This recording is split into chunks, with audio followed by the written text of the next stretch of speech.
round table. Yeah, Julie, I'm sorry. I know we're late. We're starting now though, but I'm here tonight with Frederick. What's his name? Chris could not make it tonight, I don't believe. Maybe he'll show up later. But I also have with us tonight this guy named Ed. I'm pretty sure he knows Derek as well. I think he flew him. He was telling me earlier uh, somewhere. I don't know. I think you flew him, but we're going to discuss some of the Patriot events that he's gone to recently and how a lot of people there have been getting doxxed, by the left to shut them down, right? And these are what, like Patriot events. They're not far right. They're not a bunch of racist, whatever, right? They're just regular veterans from what it sounds like you were saying before the stream, Ed. Pretty much, it's various groups. You got C3, you got Northern Guard, got Sons of Odin, Wolves of Odin. Oh, okay. Boys. Right. Well, yeah, those are being targeted hard right now by the government and, by the left and the ADL and the SPLC, whatever. They're going after those groups, trying to target them as hate groups, essentially. But, a lot of them are like mixed of many different groups of people, right? It's I've seen Proud Boys. There's like black, white, Asian. I'm hearing a little bit of an echo in the background there. I'm not sure. It might be Ed on your side. Might be with your if you have a headset. If not, try using that, because that might limit some of the echo that's coming in. Is it any better now? Hello. I still hear a slight. It's a little bit better. It's a little bit better. But you want to introduce yourself though first, Ed? You were saying you work with the PPC. Yeah, so I was never really actively involved in politics until about a year ago when Doug Ford started running, and then I started supporting the Doug Ford movement because he was talking the way what I heard from Doug, it bounced off me, and I liked what I was hearing. I was so fed up with the corruption that liberals have been doing to us politically here in Ontario for the last 15 years. I'm sure all your viewers are aware of the fact that Ontario has the largest non-sovereign state debt of any place in the world. It's over $300 billion for a population of 15 million people. And then you add on top of that what used to be 615 billion. It's over $1 trillion depending on who you talk to. So we're in trouble here financially. Anyways, I got involved with the Northern Guard, which is a bunch of patriot groups.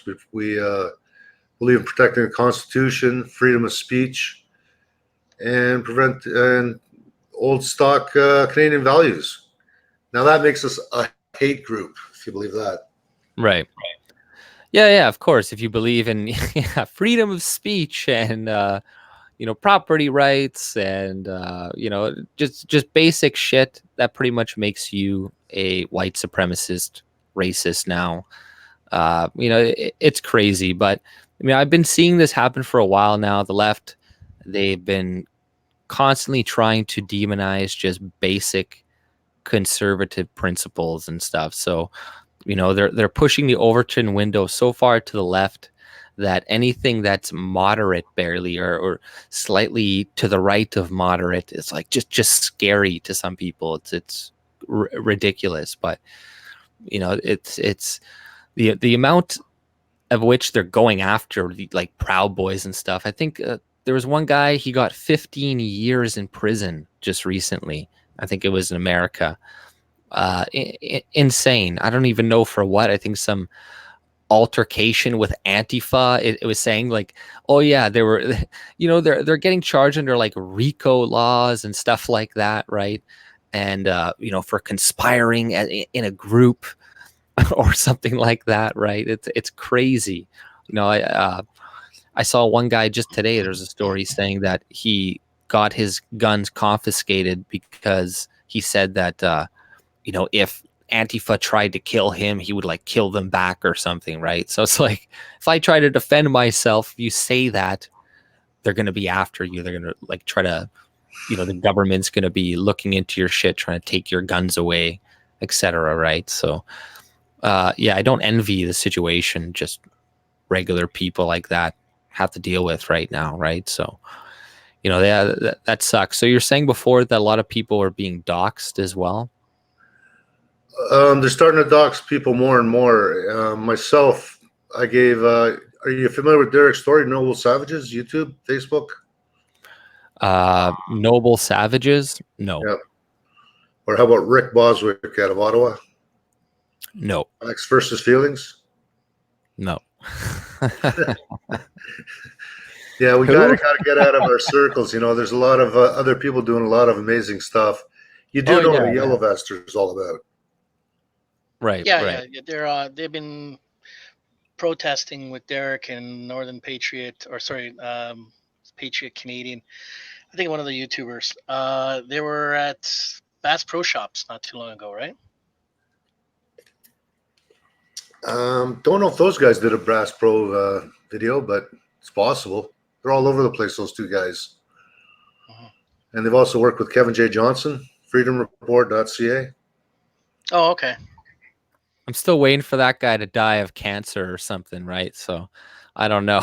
I don't know what that, because I remember there was something about that, and then out of nowhere, he's like totally fine. I was always like, I don't know. I have to look into that, but he seems pretty cool. Other than that, right? And yeah, there's a lot of people that I have not watched, right? But there's only so much time in a day, and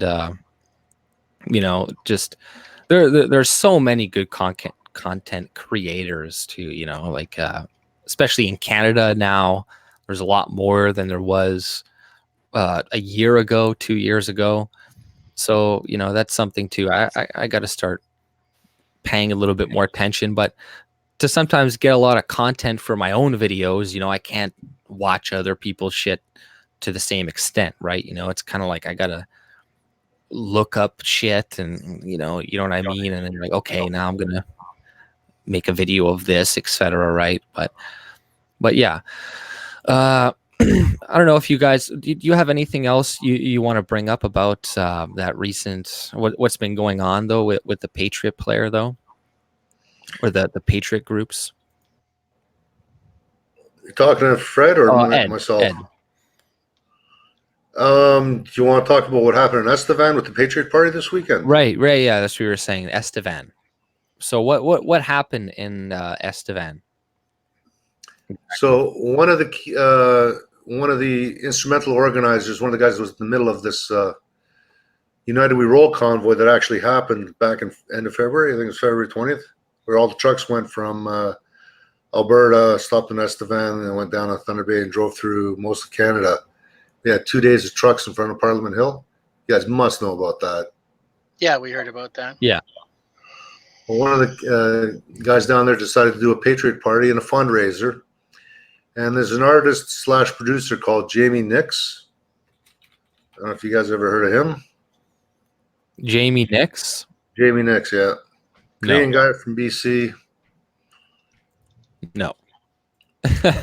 Anyways, make a long story short, so he created this event, the Canadian Patriot Party. They were trying to raise funds for veterans, and they were going to donate whatever was raised to Vets Canada.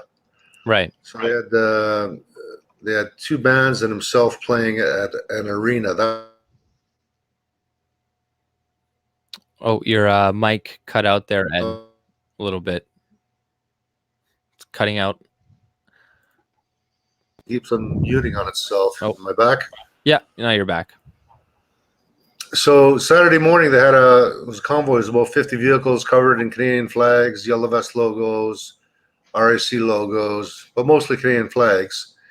Probably 100 Yellow Vesters, if not more, in this little town of, 15,000 people. Went right through town. And then at 2 o'clock, they started speeches for a few hours, and a lot of people were speaking, like the guy from Winnipeg Alternative Media, Duke Willis spoke, and a lot of other yellow vesters were speaking. Guys like Jesse James were speaking.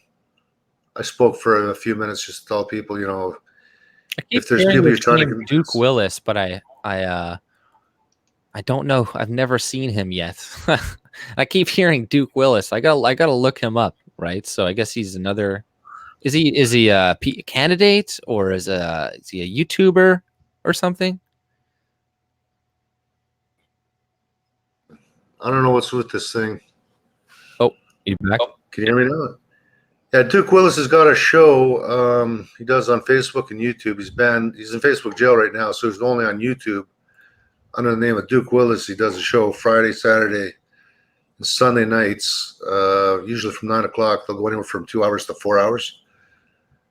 And they talk about how the Constitution is illegal and how we've been lied to in Canada since 1931. And they also touch on things like property getting stolen from underneath your feet.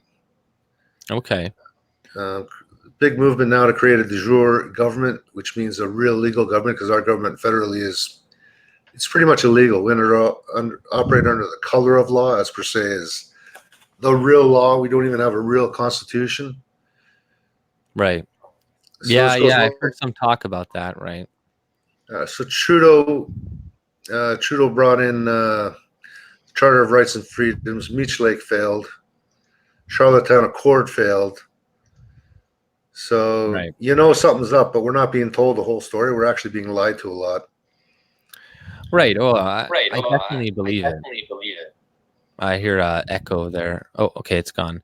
But the whole thing with is Canada really a country, right? And there's probably a lot of validity to that. You know what I mean? Like when it comes to the documents and all that stuff.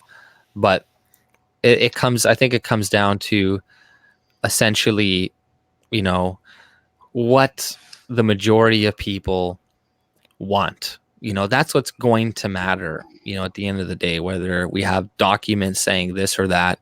If 60-70% of the people want something, then that's probably the way it's going to be governed, in the country. So I think that I would, if we could have some pathway to get into the government and then somehow just disassemble all this shit and then make it into, like, I don't know, a real government or something, like, I'd be down for that. But I want individuals, which I think a lot of people don't right now, to understand why large governments, big governments are bad, and why the free market, why having like the private sector do things as opposed to the state is a better way of doing things. It's more efficient, and it's going to be less prone to corruption, right? Not that there's no corruption in the private sector, of course there is, but people, I think that's something that we need to also try to get into people's head. Not only the fact that maybe Canada is illegitimate, but what is right, what is wrong? Should we be stealing from other people and redistributing it to others? And like, that's a whole conversation to be had too. You know what I mean? So, but I do think there's probably a lot of truth into that whole thing about Canada not being a real country. But it's, like I said again, it comes down to what the populace thinks, what the majority of people believe. And until we can reach their minds and change their minds, then not a lot is going to change in Canada, I don't think. But who knows? Well, if you look at what Trudeau's been doing in the last few years and getting away with it, right? And just last week, there was a private prosecution done by a private citizen, Norman Travesty, retired firefighter. He's bringing up all the evidence that who's that guy? The military specialist. The name eludes me right now. But anyways, there's a lot of evidence to get Trudeau charged, and they're actually going to hear the case next week. See if they can actually take him to court. and I'm charged as a private citizen. Yeah, that would be great. I don't have, I'm holding my breath, right? I always just assume these people will get away with it. So if they don't, then I'll be pleasantly surprised. But until that happens, I'm just gonna assume nothing bad's gonna happen, and it's gonna get away scot free with whatever, you know. But it would be nice. I would love for that to happen. But I think for both sides, they don't really want to go too hard on each other, and they don't want to prosecute each other too hard because they're all dirty, the left, the right. So they're not going to prosecute Trudeau too hard, because then when they're in power, maybe they'll prosecute the corruption that the Conservatives are doing or something really badly, or you know what I mean. So like the whole SNC Lavalin thing, there was that deferred prosecution agreement. The Conservatives never said anything about that. They weren't worried about that. They actually liked that position in there. But what they didn't like was Trudeau influencing the prosecution, and and yes, that is illegal and stuff, and you're not allowed to do that, or it's a violation, whether it's, I don't know, crime or not. I have no fucking clue. But what the worst part was the fact that he introduced in 2018 the deferred prosecution agreement. That's nobody cared about that. The Conservatives weren't raising a stink about that, because they were thinking, oh, well, I can use this to give my buddies a deferred prosecution agreement to pay them off. So it's like, fuck those guys, right? But Fred, start talking. He's not here, but get in there, Frederick. No, Yeah. can you guys hear me? Yeah. No, I think there's a lot of things that need to be fixed in the country, definitely. And I think there's a lot of groups that are being splintered into many different factions. I mean, we have a couple of YouTubers who call anyone that may support. I can write. Huh? Oh, I'm sorry. I sorry for interrupting you. I'm like, oh, I can write in this little box here. Okay. So there's the groups are being splintered between which right parties they're supporting, and I was just looking up information on the antihate.ca website, and like Northern Guard's mentioned here, National Citizens Alliance is mentioned here, Yellow Vest Canada is mentioned here. I don't even know that was a group. And then even let's see, what does it also say here? Oh, Kevin J. Johnson's on their website, and the person who put this together, this article, she's a master's student. So yeah, it's like, I don't know, it just seems like they want to silence a bunch of people that may have concerns. Yeah. Right. Well, well, yeah, so I don't know if you guys want to move on to some of the topics that I have for tonight. Ed, you're welcome to stay for as long as you want. So, I want to discuss just, some topics tonight. One of them had to do with the NDP party and a bunch of their party members leaving the Greens, and how now they're labeling this as racist, right? So, let's see here. Let me share the story here. There we go here. Following mass defections to Green Party in New Brunswick, ex-NDP officials blame voter racism against Singh. So, one of the defectors was Jonathan Richardson, the federal NDP's executive member of Atlantic Canada, who said his former party doesn't have a path to victory in New Brunswick's 10 riding. The NDP has so far failed to nominate a single candidate in New Brunswick, with the federal election less than 50 days away. Richardson said racism is the major reason the party can't find candidates.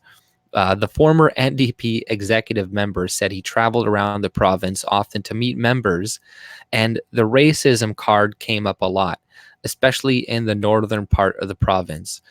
NDP leader Jagmeet Singh is a practicing Sikh, and he wears a turban.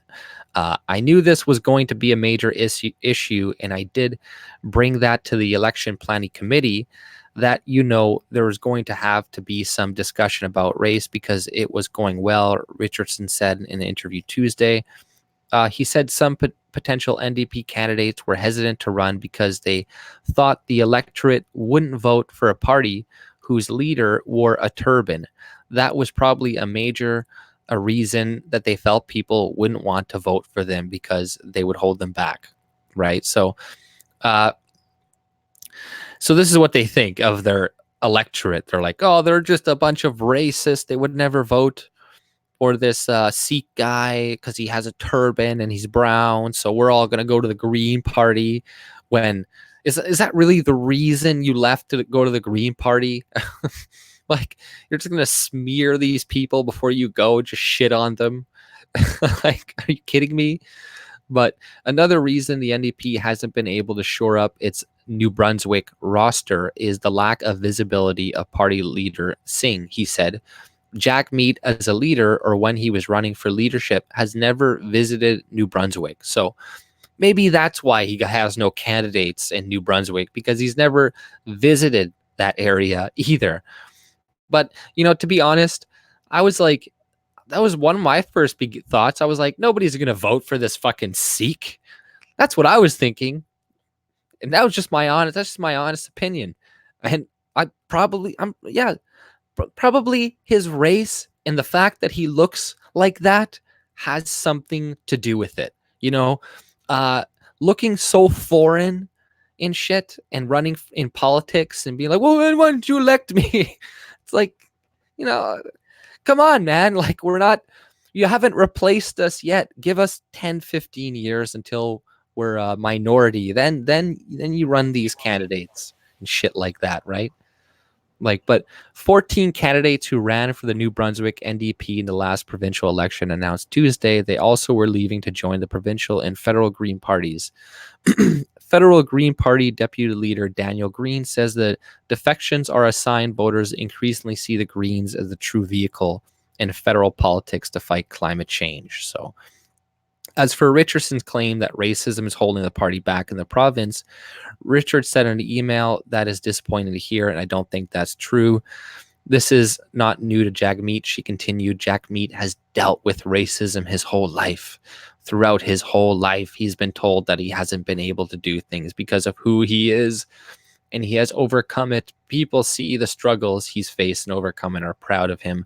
I don't think the statement made by Richardson is giving Canadians and the people in New Brunswick enough credit, right? So yeah, right. It's I got another article here from Singh a couple days ago, and it kind of explains a little bit more why he's also not doing so well, because he's pretty much excluding like white men, right? He's going just for women and minorities. Let's see here. Where's this article? Don Setafel, David Suzuki. That's the only thing about trying to share these articles sometimes with this tab. Gets in the way. But what are your guys' opinions on that so far, with racism being the issue, the reason why everybody's defecting to the Green Party? I think it's bullshit. I don't think it's racism. There was that picture, right, where he took off his turban, right, and he was making a statement. Well, look, you see, you guys, it's not a big deal. Yeah, but cut your hair then, right? Because you look like you're what did I say? You look like you're the new Star Trek Worf, right? You're Right. just need the ridges, or some of the people in the comments there on the article were calling him Aquaman. But it's the hair, everything. I mean, I think traditionally we had the Scots wear the skirts, right, without the underwear, and just all kinds. There were all kinds of wacky old traditional stuff, but we changed that. We were clean shaven. We looked the part for like a business attire. We've all said that this is the appropriate dress, and so forth. And he's saying, you see, the turban's not a big deal, but it's a big deal to a lot of Sikhs that persisted to like requested Doug Ford because they supported his nomination, that they get to wear their turbans and don't have to wear helmets while driving motorbikes, right? So like I don't understand the dichotomy, right? Because you still have the long hair, you still have all the representations of what it is to be a Sikh, and yet you're trying to kind of downplay it. There should be and I think claims of what people are doing because of racism, it's bullshit. I think people are doing what they're doing today and supporting who they're supporting. It's because their alliances with either like communistic social justice kind of things versus people who are aligned with more individualism. They want to have uh, they don't want to see mass immigration. They don't want it to be replaced. So yeah, they're just race peddling like usual, and that's okay too, right? Because if they want to pedal to their race, that's their prerogative. No one's stopping them. But as long as they don't pedal to me, that I might be, promoting my own race or my own culture. Right. Yeah. Exactly. People can do what they want as long as they nobody prevents you from doing it, right? Live and let live. That's how most of us react. But yeah, to go and label everybody racist and shit because you're doing poorly this election is like, come on, man. Or like I have another article too where I was reading about it's about CBC today, and I was going to show it, and it's about women and how they're still not represented in politics and they face so many challenges and blah blah blah blah blah blah blah. But in that article, it says, Canadians, judging by the statistics that they, found, whether you want to believe them or not, that they don't discriminate, that they've been shown like their patterns. They don't discriminate whether the person is minority, a woman, or a male. It doesn't change the way that the Canadians vote whatsoever, right? So, but they're still going to play that fucking card anyways, because, Well, it's I don't want to sound mean, but it's like pandering to the lowest common denominator, right? So whatever's the lowest on the totem pole, let's pander to that, right? It's not pander to the popular community, people who are concerned about real issues, economy, immigration, national security. They don't want to talk about that. They just want to, because they want to destroy that. So they'll kind of prop up the people coming out of the woodwork, right? right.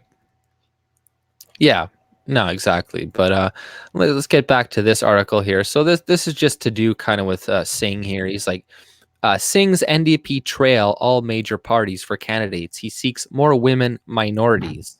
So this is from just a couple days ago too. So NDP leader Jagmeet Singh says his party's relative lack of candidates for October federal election is due to his focus on recruiting more diverse voices in politics, including women and minorities. So, yeah, it just no white males. You're white. You're a male. You're not allowed in.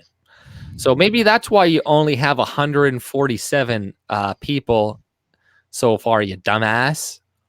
No, it's racism. It's because it's racism. Well, maybe because you're being racist, being like, sorry, you have a dick and you don't have the right skin color, so you can't really be a leader in this party, unless maybe you're Jewish or something. But but that number pales in comparison to both the Conservatives and the People's Party of Canada. So yeah, but yet they're still not allowed to participate in the debate, who are both close to naming candidates in each of Canada's 338 ridings.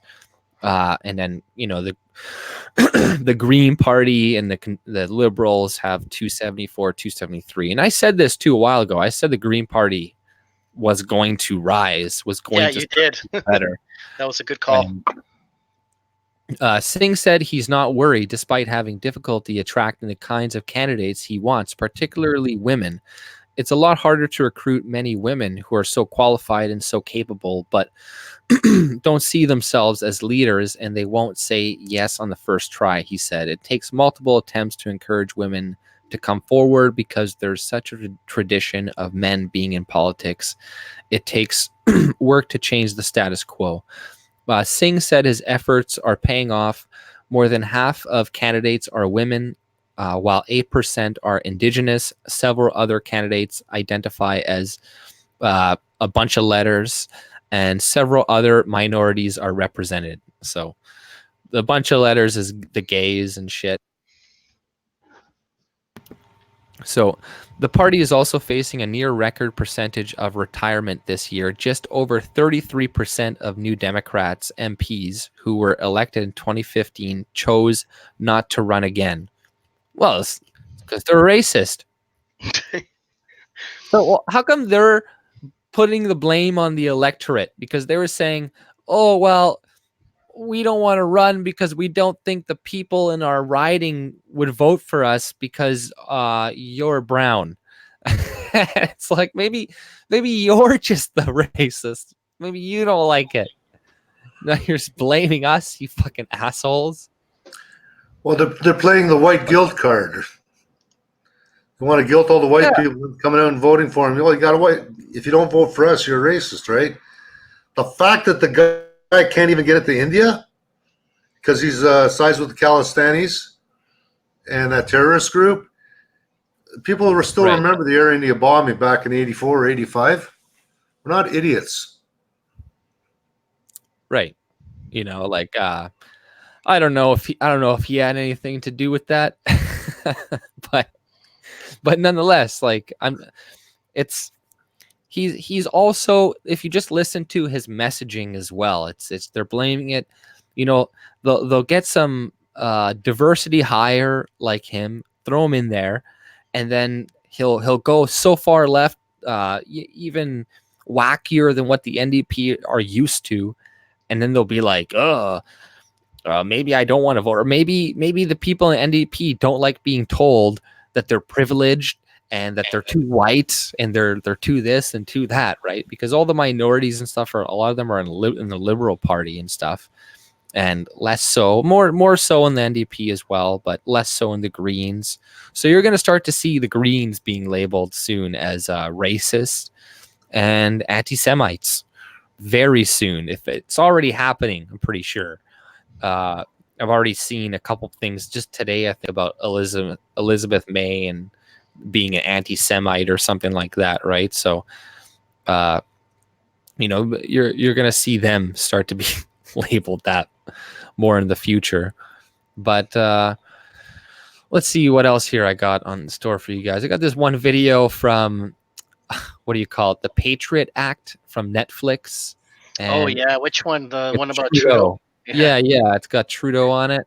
But this guy, it's funny because he leans very left at the end. Then he leans the entire show to the left. That we're not progressive enough. They're not really truly environmentalists. So. Oh really? Yeah. You gotta be very careful about this guy. Oh yeah, no. I assume I've seen this guy before. If it's on Netflix, you know what I mean? There's one little good bit that they do, and I'll take it for what it is. But I know the 99% of it is just garbage and leftist, bullshit nonsense. And even this, it's like, whoa, it's kind of like the, like the Dave Chappelle comedy special thing, right? To some people, it's like, whoa, holy shit. But it's still filled with a bunch of leftist mindset and whatever. But and you can see it reeks of it, like his mind just reeks of leftism. But like, I can't think of a better word to describe that. But here, let's play this video here. It's from, like I said, I guess this guy has his own show. I didn't know that. He used to be on what, Jon Stewart, right? Yeah, that's what I thought. I was like, yeah. But 3, 2, 1, go. Okay, you don't hear, you can't hear that. I know you can't. I know you can't. Tim Hortons is a Canadian institution. No, it isn't. Nice. Finish the sentence. Kawhi Leonard should be very proud of what he accomplished in his time in Canada. I completely disagree. Kawhi Leonard should never return to Canada because he is a traitor. That's the correct answer. People bring American sentiments onto Canadian politeness every now and then. Finish the sentence. Canada will not sell any more weapons to Saudi Arabia, period. That's a terrible laugh track. Yeah.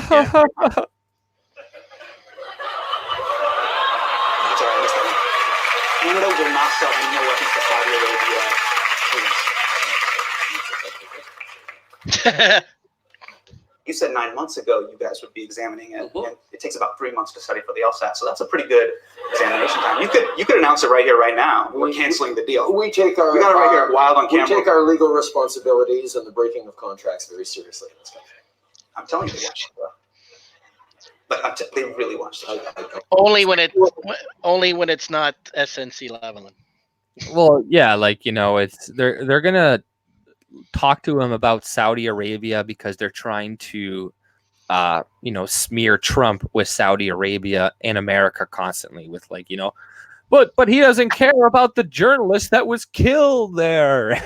Like he's still doing trade with them, et cetera, right? So, it's just this is just actually just another way to get at Trump, like through Trudeau, that makes him kind of look bad, but also, it kind of plays in with the whole, narrative about Saudi Arabia, which to some extent I agree. Hey, let's stop giving Saudi Arabia weapons and selling them weapons and doing business with them. I agree. We should stop doing that. But, it's not because they give a shit or because they're trying to get Trudeau or they don't like him or whatever. It's like, oh, okay, how can we use this to keep pushing this type of issue, the Saudi issue?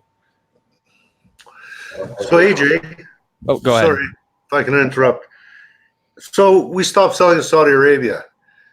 Do you think it's going to take more than 30 seconds to get all those weapons and more from China? Well, it doesn't matter, right? It's like, let's just say somebody, you have some knives or something or whatever, like not knives, but like, you're going to sell something that's going to go kill somebody.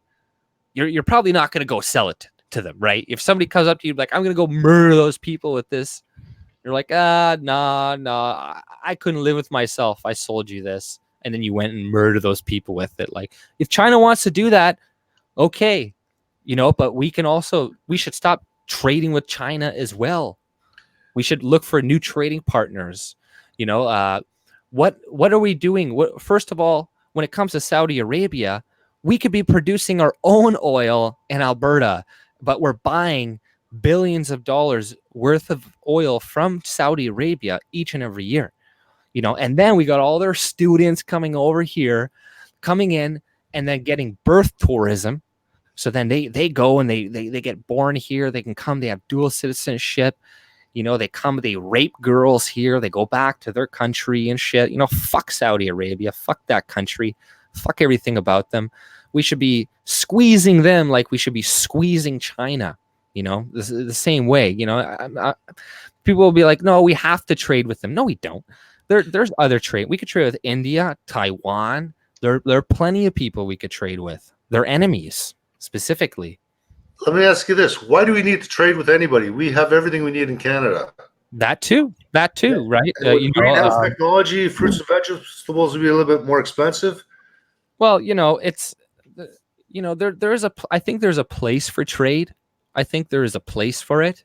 I don't think that it's inherently bad.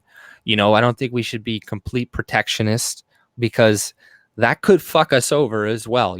Like that could dramatically increase the prices. Look at supply management, which is one of the main issues with the PC and the Maxime Bernier. It has to do with the protectionism of the milk market in Canada, which increases the prices of dairy and eggs for poor people. I know Faye is going to be in the chats right now saying, but you're not a farmer and you don't farm, or something like that, whatever. But it's, it's like, it's not always bad, but if we're trading with countries like China, then it's bad, because they're not a market economy. A lot of times, like what they're doing with their economy is heavily influencing it. Not like we don't do that with ours to a large extent as well, but it's not a good trade. You want to just be trading with a country that's trading fairly, that's not heavily subsidizing their industry, because then it's actual competition.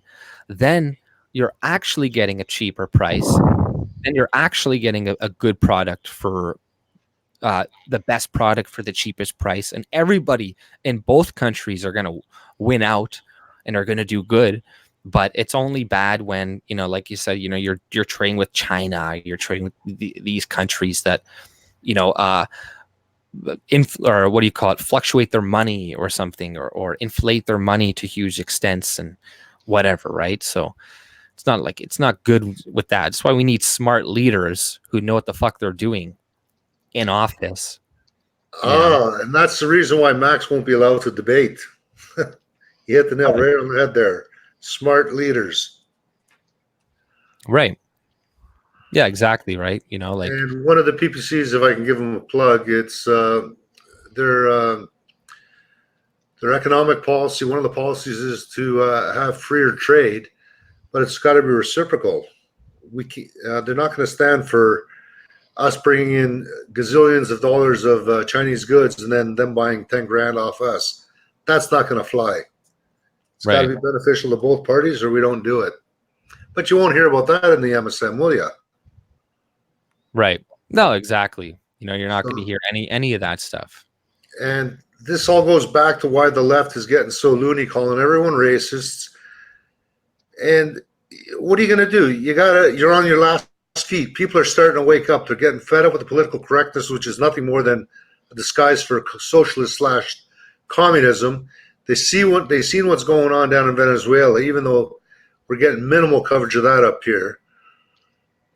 People go to Cuba, and if you go off the resort, you see how people live on $20 a month. You got one chicken, and most of those people have never tasted beef in their life, let alone a can of beer.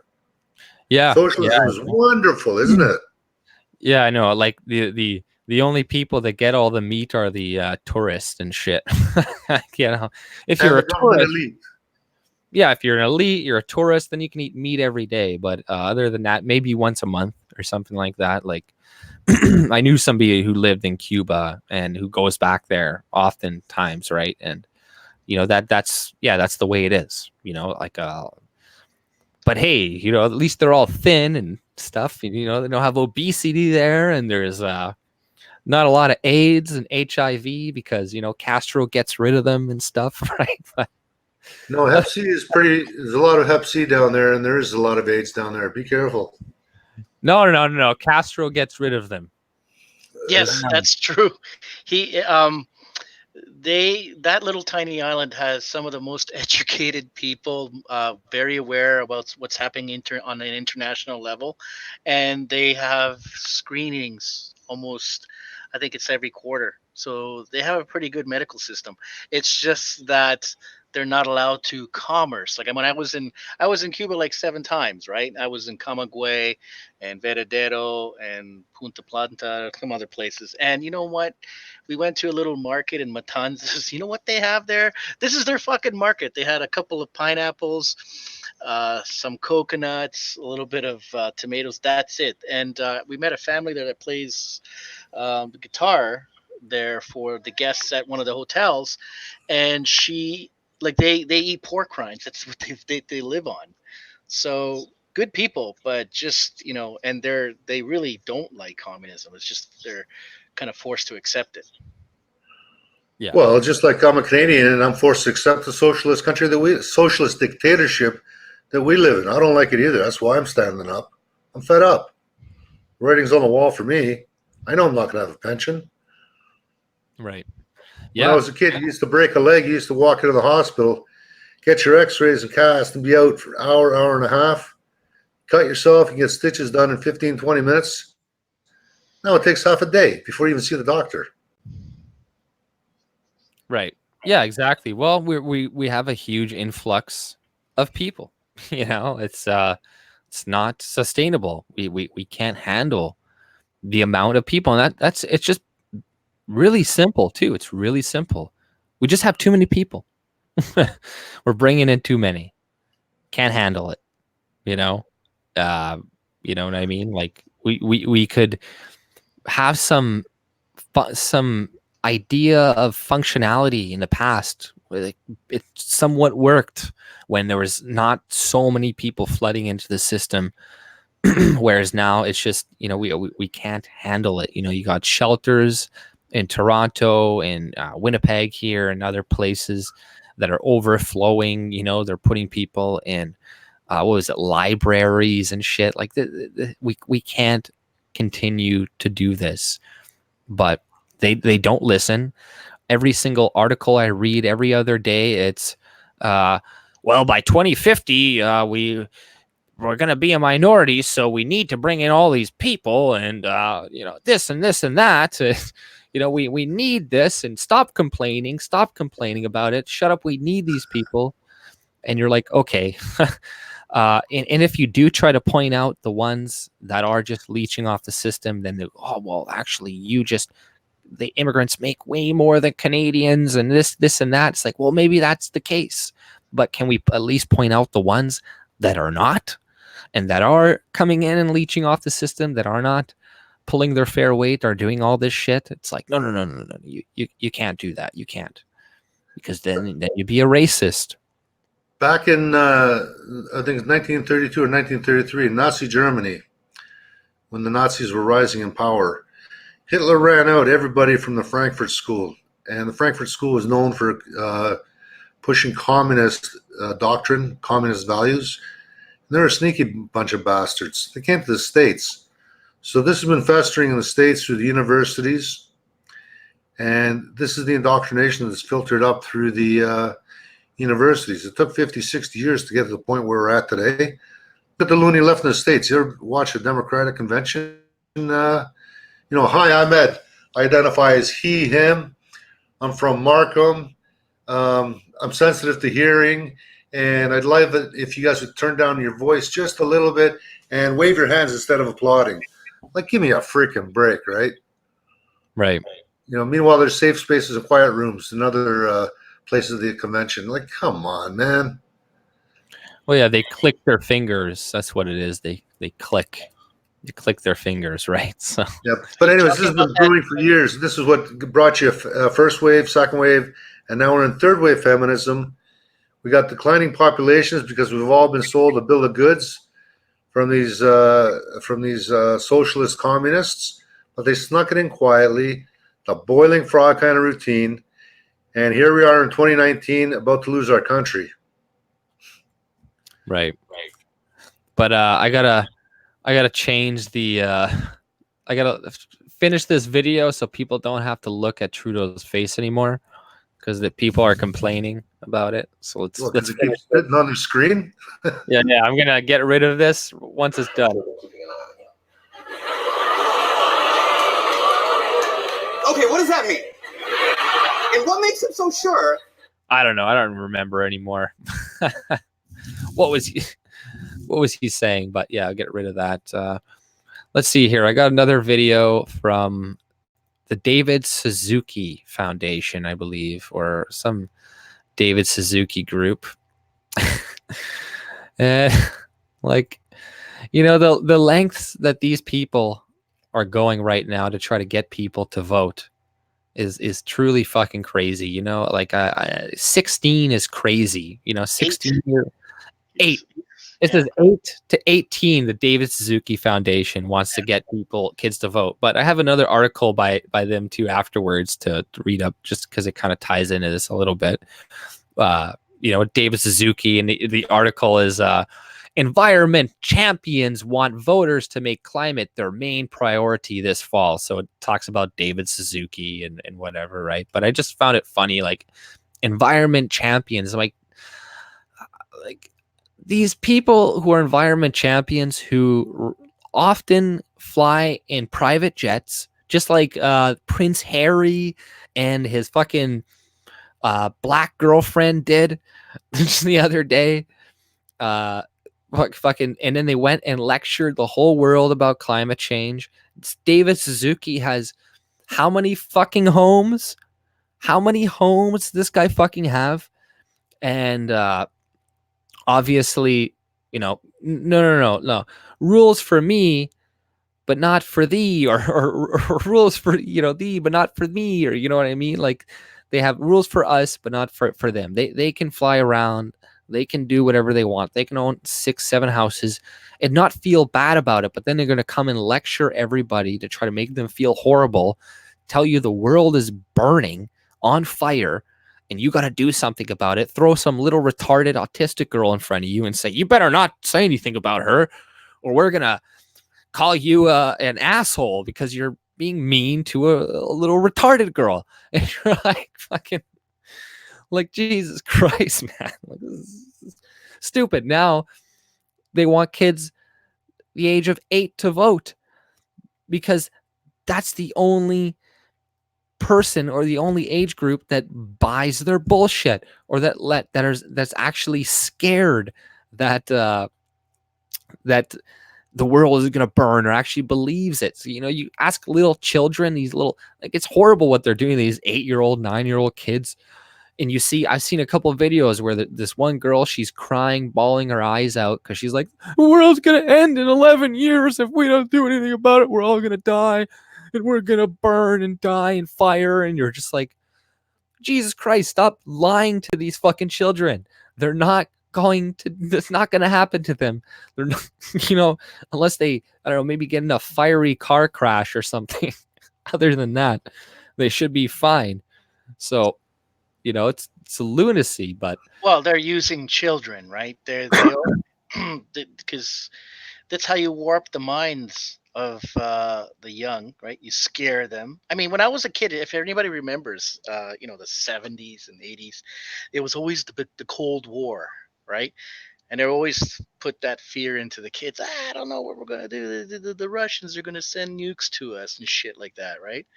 So this is just another version of that same thing that they're playing out, but now with even more malicious intent, right?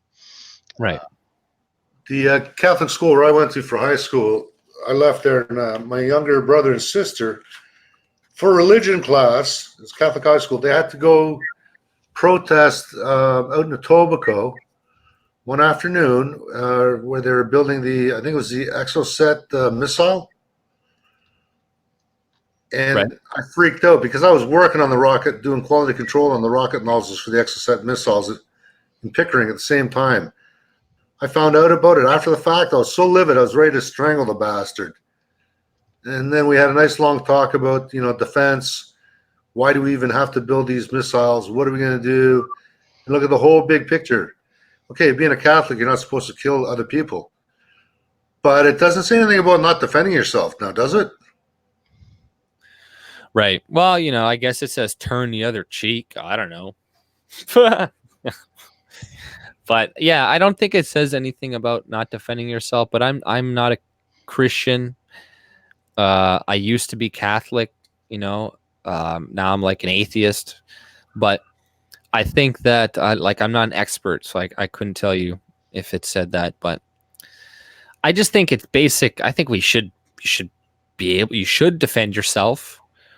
If you don't, then your enemy is gonna kill you and take your place and shit. You're like, no. But sometimes I think about that. And I think about the Roman times with the Christians and how they were put in like colosseums and like torn apart by lions and stuff. I don't know if those stories were true, but that's what it was said was what happened. And I'm pretty sure it is true because I remember reading a little bit of a history about some of the different Roman kings before Constantinople, and a lot of them did have a bunch of huge persecutions of Christians multiple different times, and killed a ton of them. But they consistently didn't use force or violence, and it took a couple hundred years, but eventually, something must have appealed to Constantinople and his sons and stuff, who later took it on and actually became fully Christian, because he was never actually fully Christian. But you're like, maybe they saw a potential for power in it, or maybe it did appeal to them. And you look at the faith today, it's huge, it's massive, and it did all that to some extent, I guess, originally through peaceful means. Now, not always, but I think about that sometimes. I wonder. I'm like, but good thing I'm not Christian, because I'm like, fuck it, defending myself. No way.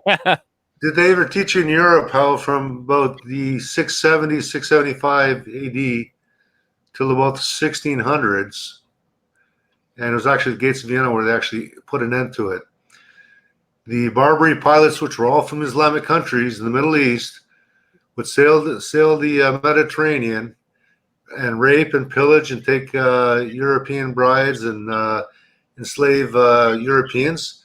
I bet you they didn't teach you that in history, now did they?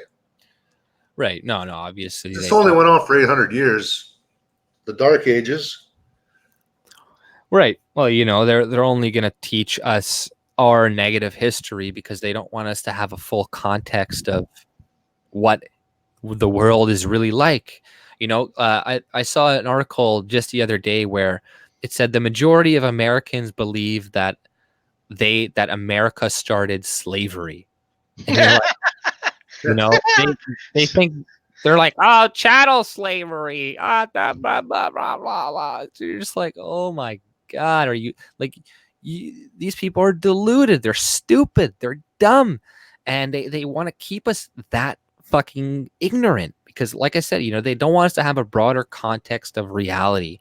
So then, the people coming in, all the minorities they import, they teach them, oh, you're living in a really racist culture, and they're responsible for all the bad things, and nothing you've ever done was ever bad. And it has this certain perception where, even when I was growing up, I remember thinking at one point, that, man, white people are terrible, and we did so many horrible things, and maybe it's a good thing that we go extinct or that we stop breeding or whatever. I remember having those thoughts at some point, right? So this is a real thing they're trying to get into people's minds. And the best way to lie to people is by omitting a lot of the truth. This is what the media does. They omit things, they omit the truth. They it's a form of twisting the truth, right? It's a lie nonetheless. So yeah, like, nobody talks about it, which is funny. They talk about the Atlantic slave trade, which lasted for about 300 years, but they don't talk about the Barbary slave trade, which lasted 5 centuries, right? And there were like about 1.5 million almost of white slaves, but that's not including the black slaves that they were trading all around the Mediterranean. In parts of northern Africa, they don't talk about how Muhammad didn't like black people, right? So it's like this, they just cover the icing on the cake, and they just they keep pushing this bullshit narrative, right? And I guess you're a bullshit narrative. Okay, fine.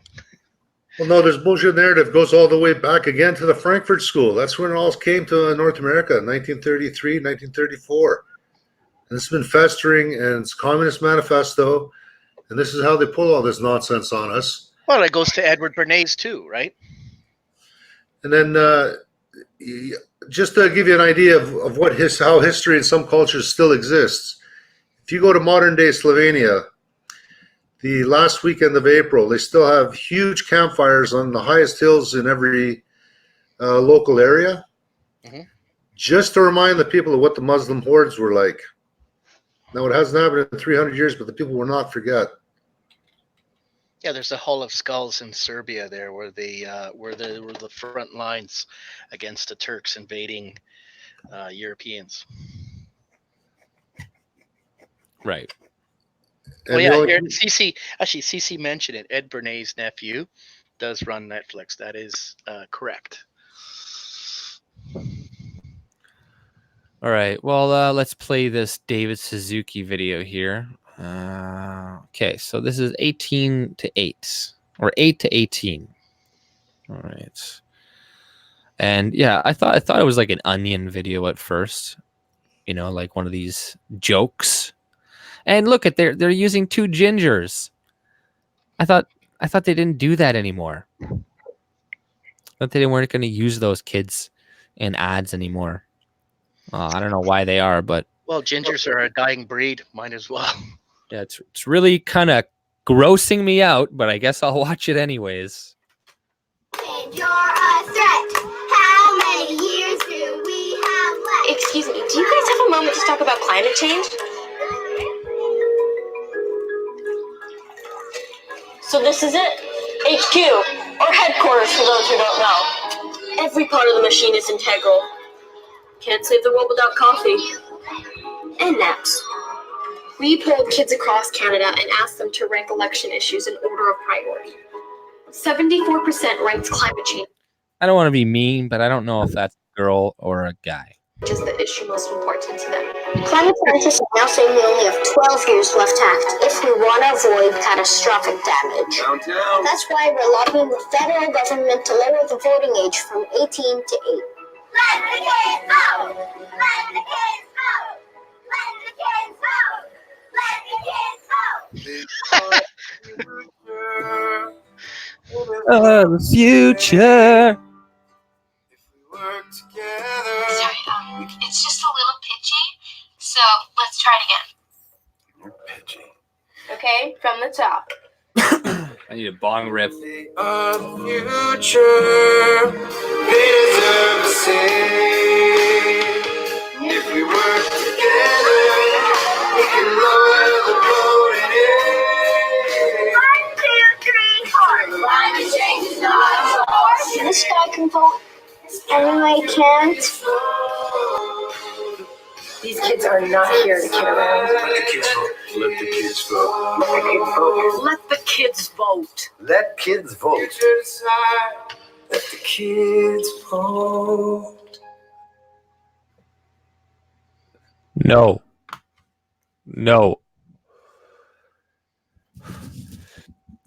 The kids can't vote. I don't want them to vote. But I'm not going to let them vote. they've done such a good job of indoctrinating the kids, brainwashing them. That's their last chance. This is how desperate the left is getting. Seriously, you think about all the other stuff, how hard they're regular Canadians, yellow vests, anyone somewhat patriotic is getting slammed these days. It's because people are waking up more and more every day.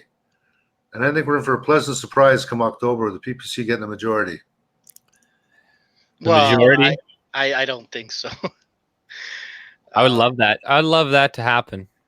Yeah, but maybe on the next election.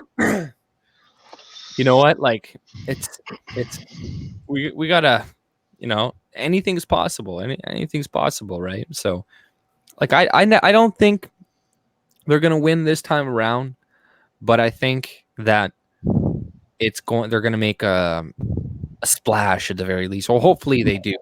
And if they don't too much, I think they will steadily grow. This is just the direction in which most countries in my opinion, seem to be heading, right? So it's like, you look at Europe, you look at America, you look at South America with Bolsonaro, etc.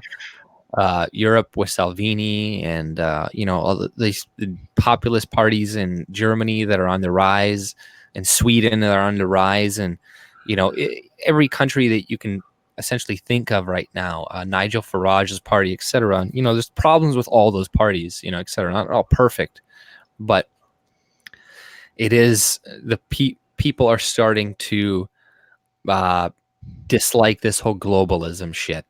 Dislike that they want their own countries back, essentially, or not back, but it's just they're getting fed up with it, and especially with the amount of people that are coming into Western countries that are not being stopped, that are just getting pretty much everything that they want once they come in, and it's really hard for them to boot them out even after they commit crimes. People like, how long can people stand for that? It gets too much, and it's only going to get worse in Canada. You see the rising crime rate in Toronto. That's not going to go down.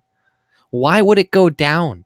We know the problems is not gun legislation. It's diversity. That's the issue. I'm sorry. That's the fucking issue. It's diversity. You look at the majority of the most wanted in Toronto. It's not white, not Asian or whatever, right? This is creating problems. It's clear. It's clear that that's what's creating issues, but nobody wants to address that. And the only parties that are going to start to do better in the future are going to be ones that start to address that issue about immigration. That is the most important issue. The most important issue that most people don't realize yet. Some people realize that it's the most important issue, but most people think it's climate change or the economy, which is very important. The economy is my second issue, essentially, but I don't really care about the economy if I'm a minority in Canada. That's just the truth of the matter. Say I'm being a whiny crybaby white person or whatever, but that's just the truth. I don't want to be a minority in Canada. Maybe it's not going to be the end of the fucking world, and the world's not going to fucking end, but that's just the truth. That's my honest opinion. I don't want that to happen, and I would like it not to happen, and would like to try to reverse it if possible. And it doesn't mean I want to go live in a white ethno state with only white people and shit, but change is happening way too fast for everybody, for us in our country, for people in European countries. It's happening too quickly, and nobody seems to, they'll just label our worries as racism, xenophobic, anti-immigrant sentiment, etc. Right? But there's legitimate fears that people have, problems that people have that are not being addressed. And Maxime Bernier is one of the only parties that currently is addressing the immigration, and the fact that he's a libertarian for me is also just a massive bonus on top of that too. It would be hard for me to support a party that was good on immigration, but was also really bad on the economy and was like a socialist as well. Cause I'd be like, but I would probably still have to vote for them. You know what I mean? If they were like, oh, we want to limit immigration to 100,000 a year so we can, what do you call it? Have socialism for everybody. I'd be like, okay, well, whatever, it's better than this party that says they want 400,000 immigrants a year plus, libertarian principles or something, right? At that point in time, I would have to pick, the other group, right? But let's see this article here that I got. But unless you guys want to interject with something there, you got a comment you want to. No, I'm good. Like, we can move on. Socialism works great until you run out of other people's money. Well, no, socialism. Yeah, you're right. Socialism works well with smaller groups, right? So if a society is doing well economically and there's smaller groups, they access. That's why we don't. I already we have another clinic that's closing down, which is weird. They should be opening more clinics, but they're not getting enough business, which is weird. And then they close another clinic down there, and they're trying to consolidate these clinics. First of all, there's not enough doctors to go around for all these people. And usually it's found that a lot of new immigrants will see a doctor if they just sneeze. It's not like the older Canadians, they'll, when they feel something serious coming on, they'll do the regular checkups. But, if something like a cold or a sneeze, they tend to stay home and try to self-medicate. But today, they're going in by like huge volumes, and they're slowing down the whole, like the wait times are just atrocious. So, yeah, like Right. But that has nothing to do with mass immigration. That has nothing to do with you're such a adding racist, more people man. into the country. AJ, you're such a racist, man. I swear to God. Like I have to wait for 6 hours to see a doctor now. Oh, well, that has nothing to do with the mass immigration or importing more people.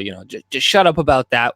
We need these to replace you because you're not having enough babies. And by 2052, blah, blah, blah, right? But, I'll check out this article here.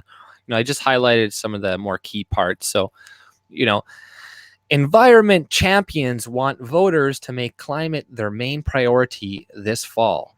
So he looks like a crazy man. Like he just looks like he's completely lost it. How old is he now? Like 80? Suzuki, yeah. How old is he now? 80? I don't know. He should die soon. He's just a fucking hypocrite. Yeah, the guy's got like 2 properties, right? One that's like has a huge footprint. It's just right. I just can't stand these people's hypocrisy. And if you wanted me to believe climate change, you know what? If these people were actually like living in teepees and shit and not flying around every single day and trying to use as little energy as possible, then I'd be like a little worried. I'd be like, oh, like Leonardo DiCaprio isn't jetting around the world fucking hookers. He's staying inside because he doesn't want to create a huge carbon footprint. David Suzuki isn't buying multiple homes and all this crap and telling us, I would maybe believe them more, but they don't. So, don't blame me if the world does light on fire. And you'd be like, well, you didn't believe us. Well, I'll be like, well, the experts didn't act like it was really a big deal. So what do you want me to say? Couple things. Ice core samples prove that carbon dioxide was a lot higher when the dinosaurs were roaming. And I personally want to ride a dinosaur. So let's see 800, 900 parts per million. Let the vegetation grow. Maybe the dinosaurs will come back to life. I want to ride one. Right. Yeah, maybe we'll get Why am I some being discriminated against? we'll get some T-Rexes, because I heard that somewhere too where like a lot of these bigger animals wouldn't be able to survive in our current atmosphere because it's too, I don't know, thin or thick, one or the other. And if it was, there was more oxygen or carbon, then maybe bigger life forms could exist. So yeah, right. I'm all for that. Plus, Canada, a lot of it will melt, and we're gonna have a lot of new land that we can go and exploit and use. So then maybe we can bring some of you immigrants over or something. But until that happens, no. I made another enemy at work because I was talking to my old boss. I get along with her well, and this Asian guy comes on. Can you believe how hot it is? They were talking because he went to Europe for vacation. How hot it is! This global warming is a serious. And I look at him. I go, "You believe that junk?" He just gave me the dirtiest look and said, there's been times like maybe 40 years ago where Europe was going through a heat wave too, and a fucking drought. Can you believe that? So it's, man, like trying to make sense of these people. Right. Well, let's get on with the article here. One more quick thing about climate change. 1620, England. The Thames was frozen over. There's drawings and paintings and all kinds of stuff, and it's written about in the books. So yeah, it happened in 1620. Mini ice age.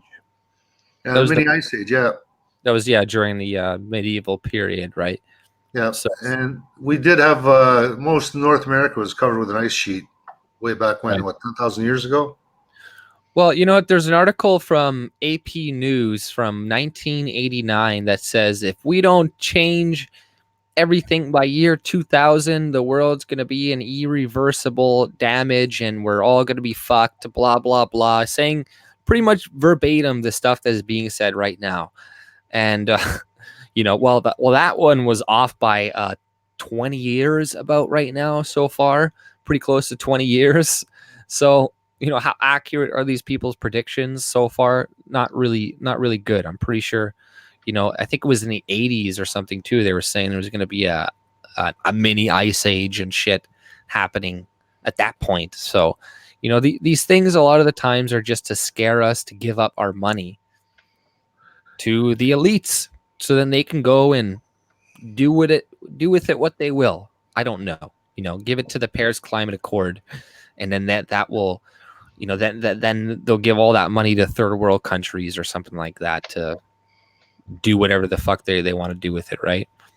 Well, the elite that control 98% of the wealth in the world, they're bored out of their mind. They're thinking, how can we screw these guys around? Let's see if we can make them squirm or something. And they're crashing our economy. They're just messing with us. This is all bullshit. How stupid can we be? Yeah, I don't know. It's I think they're definitely trying to move around a lot of people, and a lot of those people are going into Europe and North America. There's not a massive refuge into Somalia or this country or China or this or that. It's all in Europe, all there, all in Canada, all in America. So they are trying to diversify our countries because diversity itself is not good for unity. Like people can unify, diverse people can come together. I'm not saying it's impossible. Like a black guy and a white guy and can be friends and get along and have the same goals. Of course, we can do these things, but it just increases the likelihood of potential conflicts when you introduce a bunch of different cultures into a small geographical location with limited resources and a democracy. Like you're asking for trouble. And these people, the people on top, whoever they are, they want to utilize that divide and conquer strategy. We're always fighting each other, so we're never really ever grouping together to actually fight who is the ones pitting us against each other constantly, right? Whereas we'd all be better off if we did work together at the end of the day, right? But it's just a fact of life that is very difficult for different cultures with different religions and different ideologies to find common ground, especially in a short amount of time with the rate of immigration that is coming in right now. That if you're asking for people to assimilate together and become one country, well, good fucking luck. That's not going to happen. You got to do it at a much slower rate than is happening right now. Guys, Croats and Serbs speak their own language, and we fucking can't stand each other. So, like, how do we expect all of these, like, really different cultures to get along? It's impossible. Well, look at Quebec in Canada. Yeah, that's another example. It's still not integrated,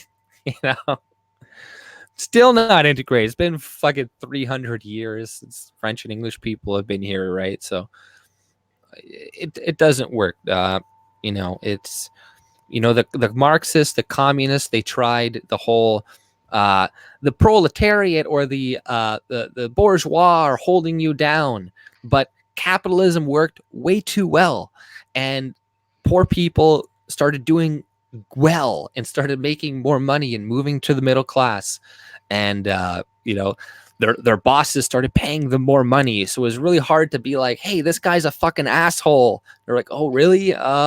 This whole capitalism thing is working out pretty good. Even though I'm a worker, I don't feel oppressed. Sorry, I feel, I have a pretty good job and he pays pretty good. And, it's really hard to do that. But with other groups, you can start to play this whole race card thing and be like, oh, well, it's the white supremacy and holding the black man down. And, I have a story with the missing and murdered Aboriginal thing and how we're committing genocide on these people, and you need to vote for me. So then, I'll save you from these evil white people, blah, blah, blah. Right. So this is what they use now. Hang on, stop right there. I got to correct you. Until the white man, the Aboriginal population was pretty steady because they were, if you look at the way they lived before the 1600s in North America, it was tribalism full blown. Most of the communities used to move. They used to follow the herds. When the population would grow, they'd start warring over territory. They were savages, basically. And some of this still goes on in the Northwest Territories. If you get onto a plane and you've got two older people from different tribes, they'll still beat the shit out of each other just because they're from a different tribe. It still happens. You'll never hear about it in the mainstream media. I know firsthand it goes on because that's what pilots have reported that fly up there. Oh yeah, man. Like I live in Winnipeg, you know what I mean? but yeah, like it's to act like there was this noble savage idea that they were saying, the natives were before we got here. It's like, no, that's bullshit. They were enslaving each other, killing each other before, but whatever, right? It's I'm not trying to make them out to be like savages. What the Europeans did to them to some extent was pretty bad too. You know what I mean? So, well, no, it's truth though. That's the way it was. But the fastest growing demographic is actually native populations. Right. But we're somehow committing a genocide on them. And I have an article, and they said they got the numbers wrong. They said it was 25%. They're like that women missing or murder Aboriginal represent, but it was 25% of women, not 20%, 25% of like all murder suspects. And there was like a few other things they got wrong, and then they quietly changed them without telling the public, the missing and murdered Aboriginal thing. And they're like, well, the facts aren't really too important. What's important is the fact that this has happened, and it's still slightly disproportionately higher. It's not 12 times higher. It's 2 times higher, but that's not that important. It's like, oh my God. It's like, are you kidding me? But we're getting a little off track. I'll just finish with this story here with the. Sorry, just to add to that, was this report written by the same guy that wrote the global warming hockey stick chart from Penn State? Probably not.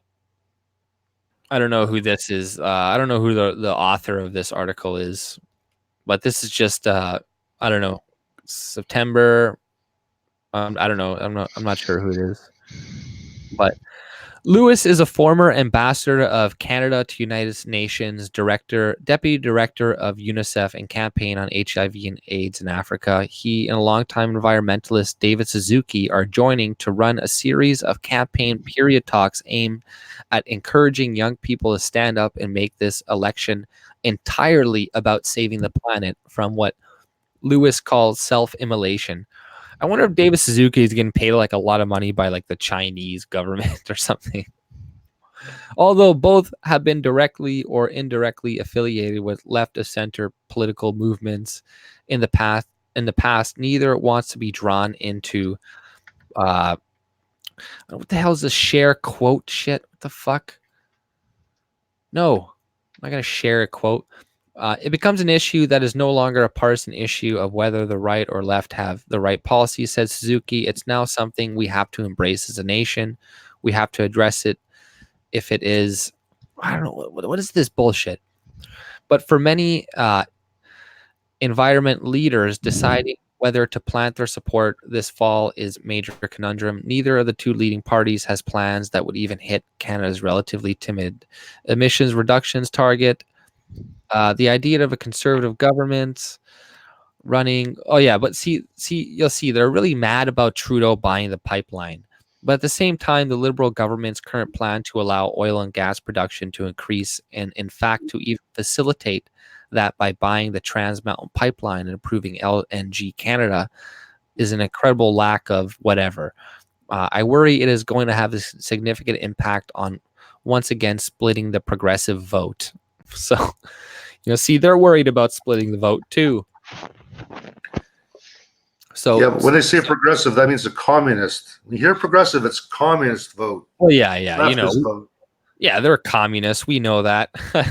Suzuki and Lewis say that in 2015, when Prime Minister Justin Trudeau signed Canada on the Paris Accord and promised to take actions to help keep the world within 1.5 to Celsius warming, compared to pre-industrial times or temperatures, it felt like Canada was about to, be onto something promising for decades, but then they're like, oh, but then he bought the pipeline for $4.5 billion and yada, yada, yada. And, Trudeau is like, well, I can use this money I make to incent to go and invest in green energy. So, Trudeau's trying to play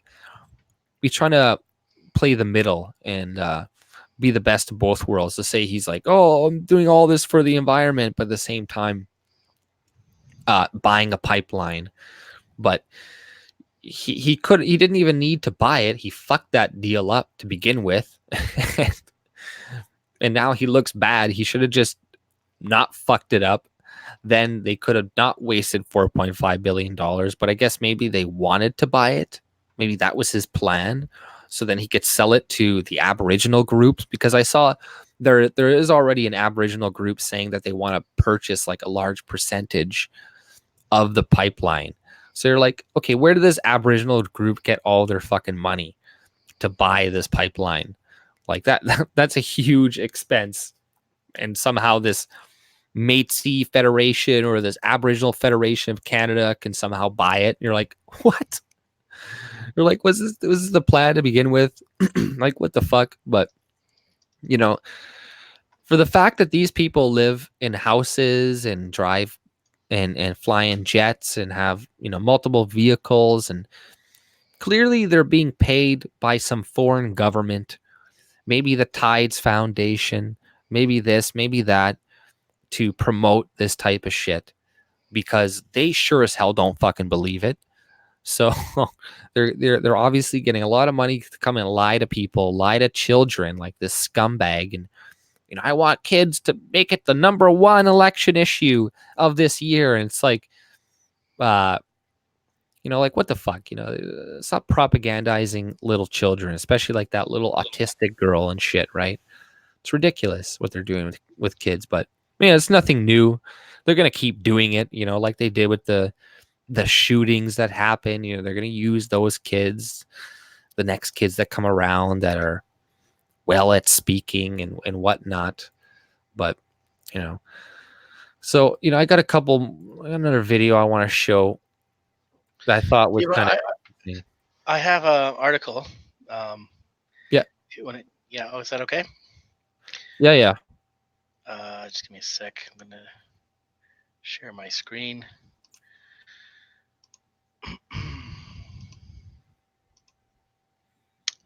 Share audio. Okay, so this one's an exciting one. So remember, I kept saying that we already have the taboo of pedos. So the next taboo would be eating people. We've been talking. Yeah, I saw this article. Yeah, so Swedish behavioral scientists suggest eating humans to save the planet. A Swedish behavioral scientist has suggested that it may be necessary to turn to cannibalism and start eating humans in order to save the planet. Appearing on Swedish television to talk about the event based around the food of the future, Magnus Soderlund said he would be holding seminars on the necessity of consuming human flesh in order to stop climate change. That's pretty scary shit. Environmentalists blame the meat and farming industry for a large part of what they claim is warming the earth. According to Sunderland, potential fix would be Soylent Green, solution of eating dead bodies instead. Wow. He told the host of the show that one of the biggest obstacles to the proposal would be the taboo nature of corpses and the fact that many would see it as defiling the deceased.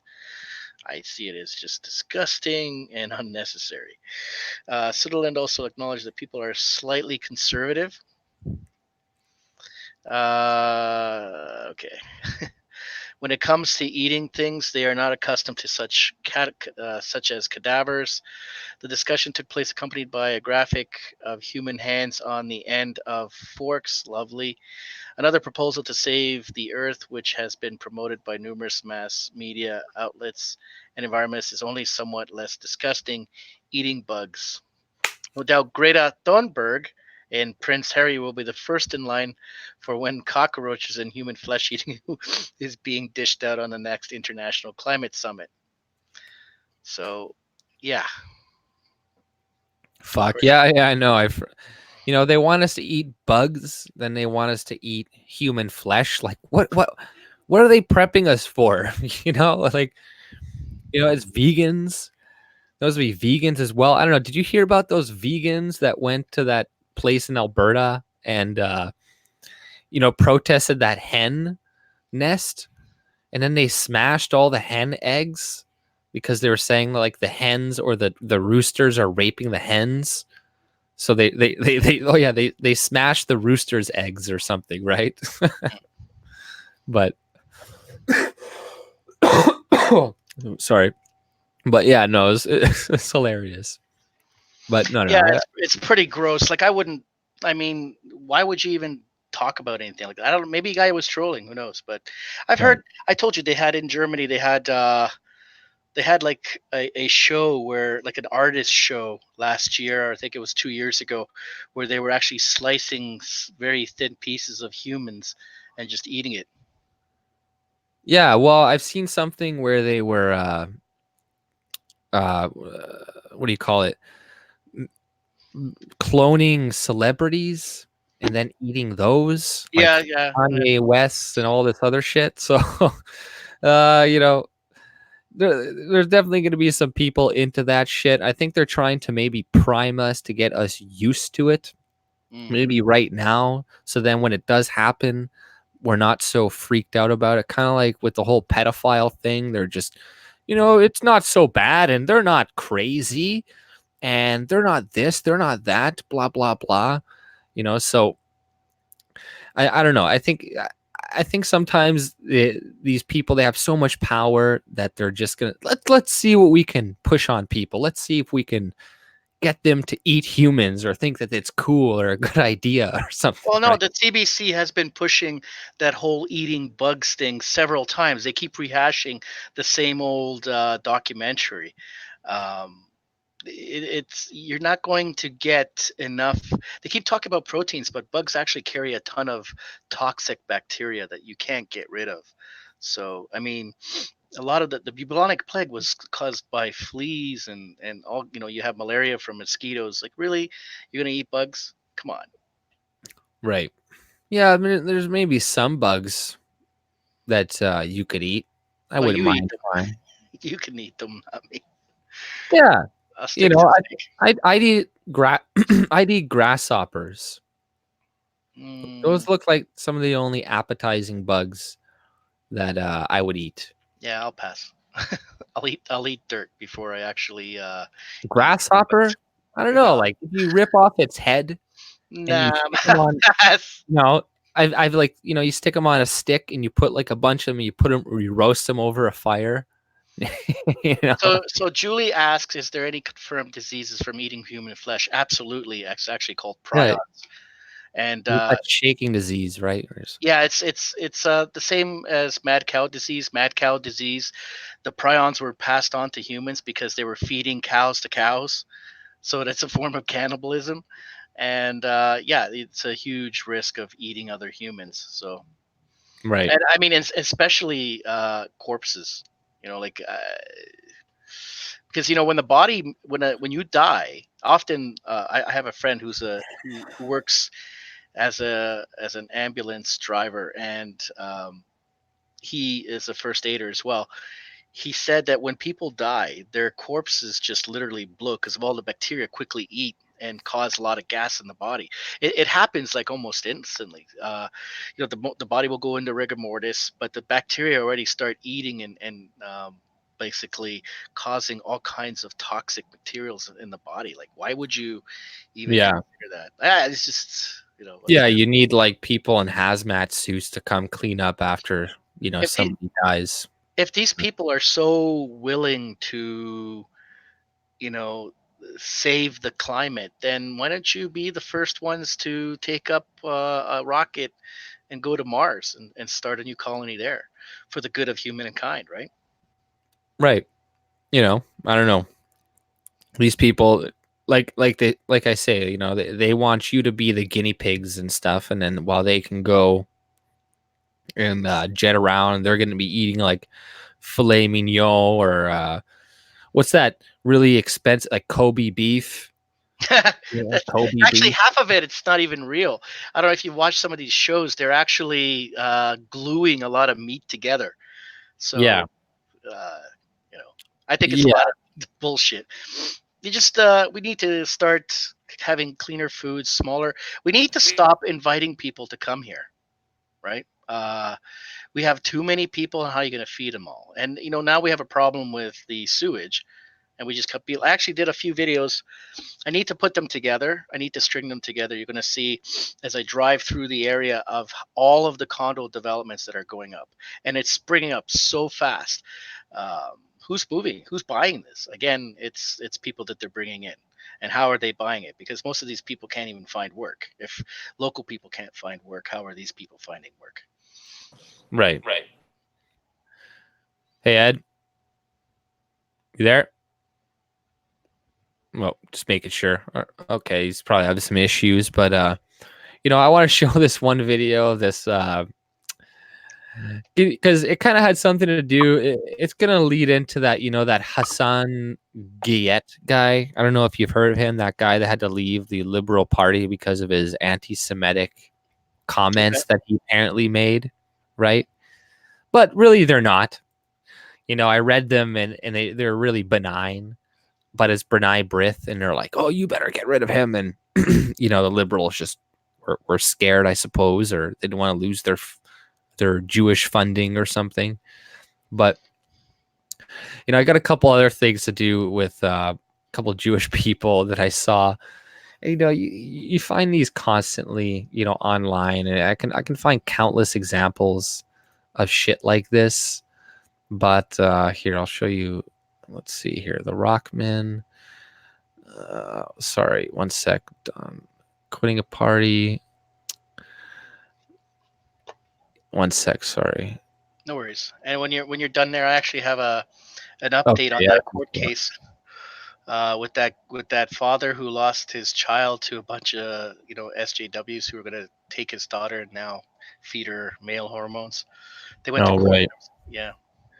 But this woman here is Blythe Pepino, co-founder of a movement called I saw that. Yeah. Earth Strike, which encourages Western women not to reproduce for the sake of the environment. So she is targeting a declining population with anti-natal propaganda, but also advocates for open borders, possibly an EST. So you'll just see here. So whatever. She looks weird. We get it. She looks like a man. I mean, there's that. Oh God. Okay, but here's the real thing. The group's lead singer, Blythe Pepino, frantically dances around the former Jewish boarding school, including its rundown swimming pool. So, she's a Jew, but once again, promoting. I wonder what her opinion on this in Israel is. But, promoting, bird strike, stop having kids because you're killing the planet, blah, blah, blah, blah, blah. And, well, I'm not white. They'll come out and stay. But here's another guy, right? Here's another guy that, it's Rockman. Okay, here. that I thought was pretty funny. I was just on a corner of the street, and some guys called him out because it's pretty easy to call this guy out. Like, it's pretty obvious you're a fucking Jew. And see, me just saying you're a Jew sounds racist just because I'm saying it, but like it's what he is. And so you see this guy. Okay, so hold on. So he's like, white men against Trump. You know, like pretending he's white. And you see this a lot, right? You know, you see like white men against this, white people, we as white people, we need to start to do better, and blah, blah, blah, blah, blah, and white people this, white people that. I like it. Can I see the other side too? White man against Trump. That's awesome. Like, who? Come on, man. Look at that Jew fro. Like, you're not fooling anyone at the very Was it least. shot in the 60s? The guy looks like he's from WKRP in Cincinnati. Yeah. He looks like that nerd that the jocks used to like tease. So wow, this white men against Trump. Are you white? Are you white? I just gotta stand in solidarity with my people. Are you white? That voice. Jeez. Yeah, no.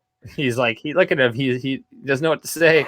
You're Jewish, aren't you? It's not the same thing. Jews aren't white. I read on the forward that Jews aren't white. Oh, but you're racist if you say that. Yeah, but he's not denying it. Oh, that's true. Yeah, right? So why that's are you true. saying that? That's racist. He just said it. He just said that's true. You're saying, no more whites or whatever, and you're not white. Anything like that. Well, let me see the sign. Let's see what it says again. You're Jewish and you're holding that sign. Nice. Typical tricks there, slow-mo.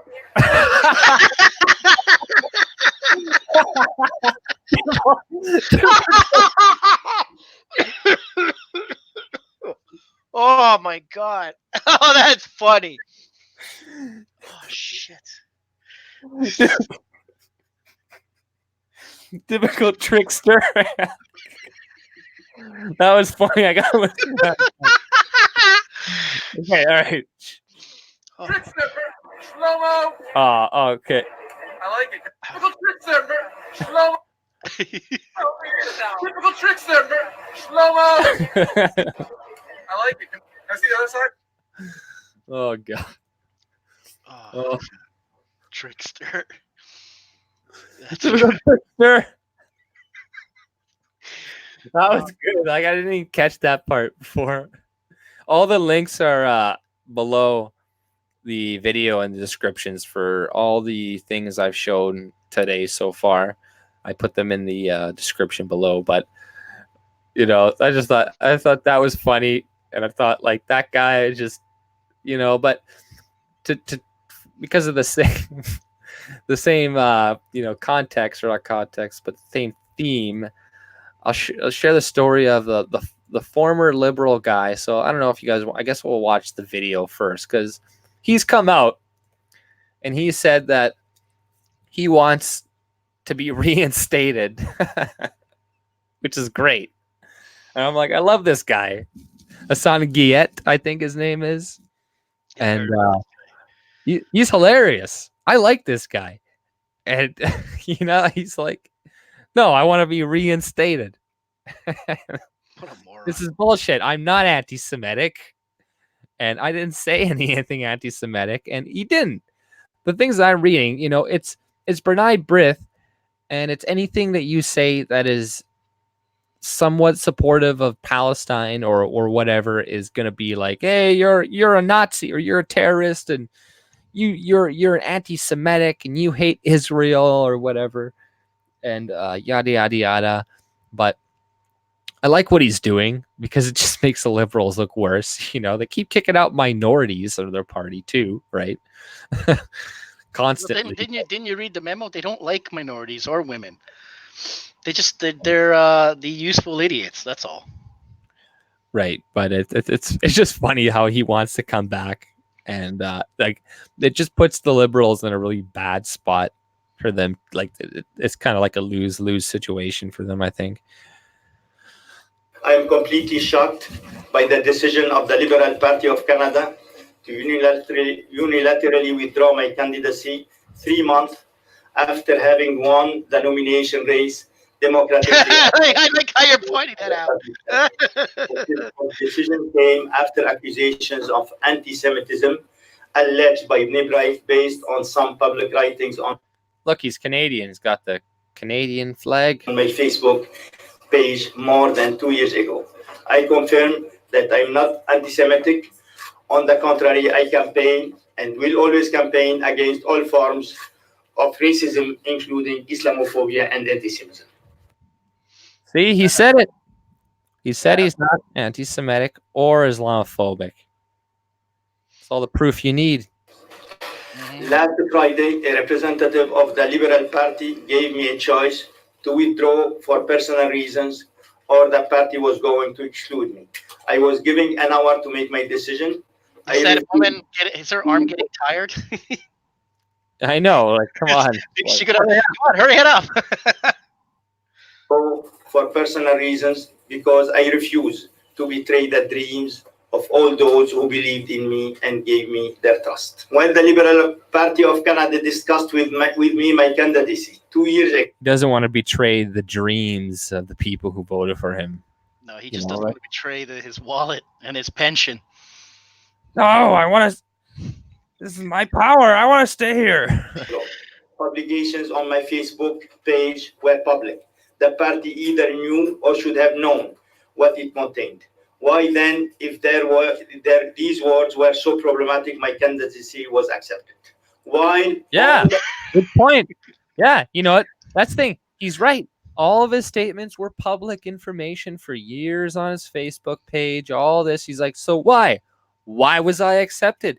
If all this stuff was okay before, but now it's not. Just because Brunei Brith comes in and says, oh, he's anti-Semitic, get rid of him. Okay. So I think we know who... Where's his Mufti hat? Big Boy Blue says, where's his Mufti hat? So yeah, the Jewish control over the Liberal Party is still a little stronger, potentially, than the Islamic control over the Liberal Party. The party officials I met with confirmed to me they were convinced that I was not racist nor anti-Semite. They told me that anti-Semite. They were simply afraid of the media. Why?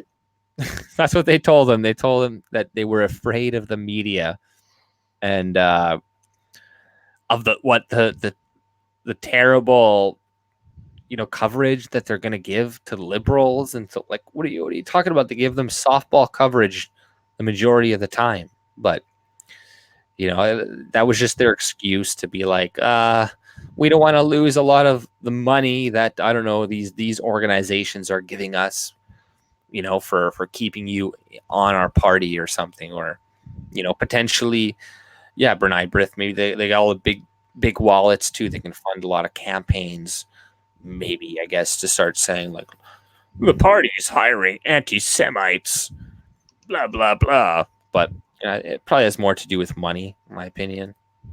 Letting hundreds of volunteers work for the party thousands of hours unnecessarily and abort the dreams of thousands of committed citizens. Look at that guy's about to cry.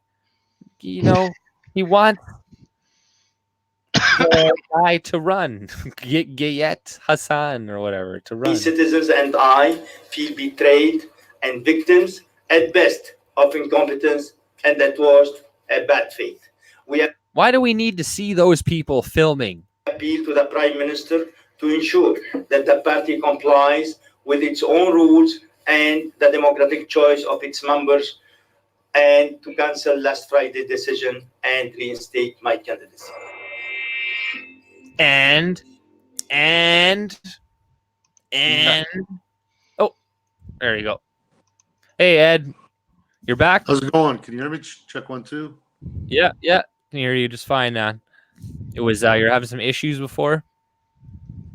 Yeah, brand new $250 Logitech camera, built-in stereo speakers, and all that other stuff. And man, this computer just does not like it. Yeah, sometimes just the settings and stuff. Like, when did you get the the setup just recently, like today, or? Yeah, I picked it up today. Oh, nice. Yeah. Logitech is pretty good. I have a Logitech. What do you have? I got an HP 1080, I think. P? I don't know. It's this thing, whatever it is. Oh, okay. No, that one looks more upgraded than mine for sure. The Logitech Brio 4K. Are you using the mic from the Logitech? Yes. It's pretty good. Oh, right now we're on the iPad, actually, iPad Pro. Oh, okay. Oh, okay. And you're using the mic from the iPad? Yeah, it's all iPad. Yep. Oh, okay. Not bad. That's pretty good. But I don't know if you were able to see some of the video there we just watched. But let's we'll move on to a couple other things. Unless Fred, you got anything you wanna bring up or anything? No, I was just trying to look up and get some information on Hassan Guillet or Gillette. Oh, right. That's what I was. But I don't like he. There's definitely a lot of pictures with Muslim organizations. I'm trying to translate Arabic. I mean, Google can't even do it. So, Right. yeah, like there's a lot, but who knows? Like, I don't trust. There's a picture of him hanging around with some little hats there with a rabbi. Yeah, there we go. See, he's not racist. But what's the article I had? Okay, no, sorry. Okay, so yeah, this is the one that's from Global News, and it's got a little bit of information on, I guess, what he had said that got B'nai B'rith so mad at him. So one of the posts the group was alarmed by from 2017 said in Arabic, after 9 months in a prison in occupied Palestine, we congratulate Sheikh Salah for his release and his resistance. We ask God to speed up the release of all the prisoners, as well as the Al-Aqsa Mosque and all of Palestine. So, I don't know. That didn't sound so bad to me. Palestine is being occupied by Israel, like the Gaza Strip and shit. The Golan Heights. Like they are like like that's in Syria or whatever. But Michael Mostin, chief executive of B'nai B'rith, said that Guillet celebrated the release of a Hamas militant. Ran Ukakshi, a spokesperson for B'nai B'rith, told Global News on Sunday, whatever he has in his heart, that's for him to know. The views Guillet expressed on social media were however anti-Semitic, Ukashi said. Mostin also flagged a 2017 interview Guillet did with Radio Canada, where he spoke on Donald Trump's decision to recognize Jerusalem as the capital of Israel. He told Radio Canada that Trump's motive for doing so was due to his son-in-law, Jared Kushner, who he described as an ultra-Orthodox Jew and a pro-Israeli fundamentalist. Which is true. During the election, Trump said it was America first, but now with his son-in-law, it's Israel first, he told Radio Canada, which is true. That's true. It's not wrong. He's doing quite a bit to, help Israel above America. I'm not saying he's doing nothing for America and shit, but, seems to be, definitely a huge friend to them. I'm not saying it's bad. You need to be the enemy of Israel or something, but just saying, clearly he made the capital of Jerusalem, there, or he's sending the embassy there, etc. Jewish control over government is a classic anti-Semitic metaphor, Mostin told the Canadian press. So I'm surprised he didn't say trope. To claim that citizens have double loyalty because they are Jewish, that they are loyal to Israel in their home country, is another classic anti-Semitic metaphor, he added. But it's not. It's like, that's the case with any dual citizen. That's what I'm worried about. Any dual citizen is like, hey, do you have complete allegiance to us, or do you have it to Pakistan or the Philippines or Israel or Nigeria, whatever. You know, you should be a complete Canadian citizen when you come to Canada, and that's it. You shouldn't be anything else. If you truthfully want to be Canadian, then there shouldn't be no hyphen over it or anything like that, right? It should just be Canada. That's so racist. How can you say that? Because I hate the narrative. It's racist. Right. You know, it's obviously racist, but you know what can you do? Everything's racist today, literally everything. But let's see here. This is a pretty fucked up story. It's a pretty quick story right here. And Global News is promoting it. What is this? Woman 2-year-old son wears dress to her wedding. So, you know, woman's 2-year-old son wears dress to her wedding. Let kids be kids. And then there's her cucky husband in the background, her stupid wife, and their confused kid who's going to be really embarrassed once he's older. So when Joanna Minuzzo, 2-year-old son, didn't want to wear a suit or a kilt to her wedding, she decided to compromise. So it's like, so you got a dress. You don't want to wear a kilt or a suit. We'll put you in a woman's clothing. Like, it's not a compromise. You just wanted to dress your kid up like a fucking girl. What was wrong with you? In a series of heartwarming wedding day photos, her then fiance, okay, This is a really bizarre story, man. what, is he divorced or something? We're going down a rabbit hole.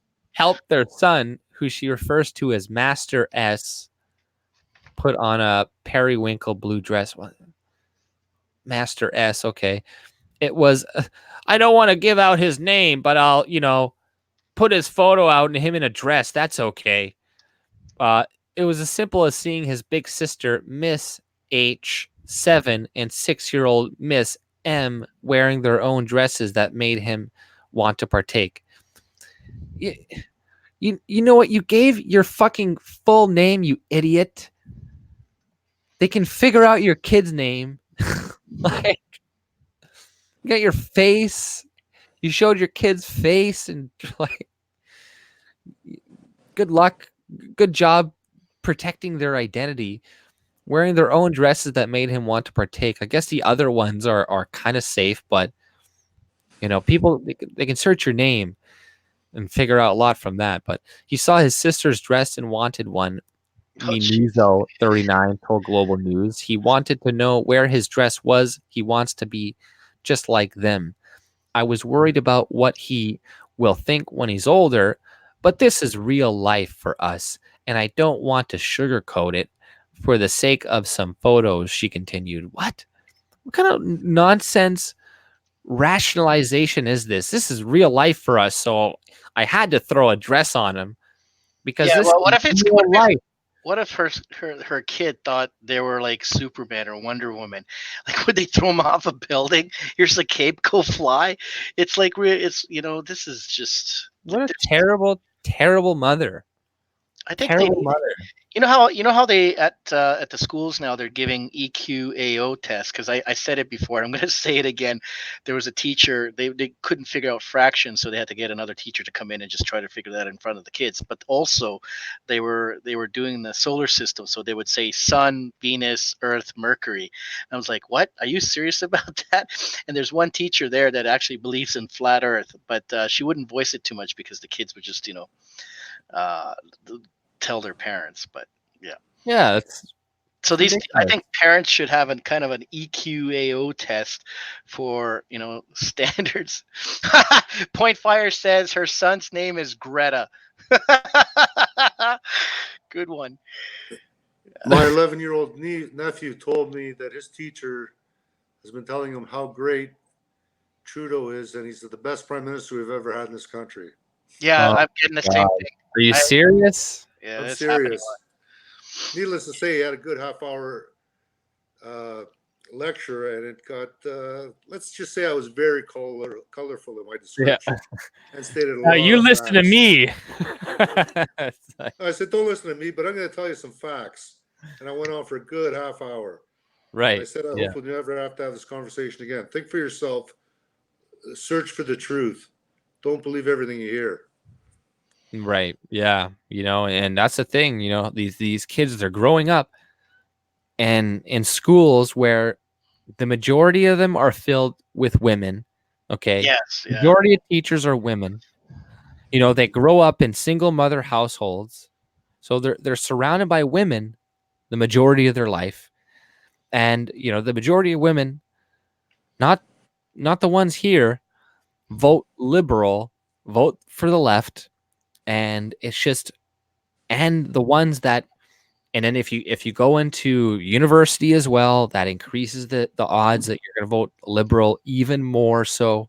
So you got the fact that they're a woman, the fact that they're liberal, the fact that they're more educated, like in that sense, educated, they're all going to be more prone to vote left. And then they're going to obviously be biased and impart some of their biases on, their kids, because the media right now, they treat conservatism and even more right wing to conservatism like a pariah and shit. So like the teachers, just by nature, they're gonna kind of treat certain things as they're just gonna automatically be like, oh, Trump is obviously a racist, kids.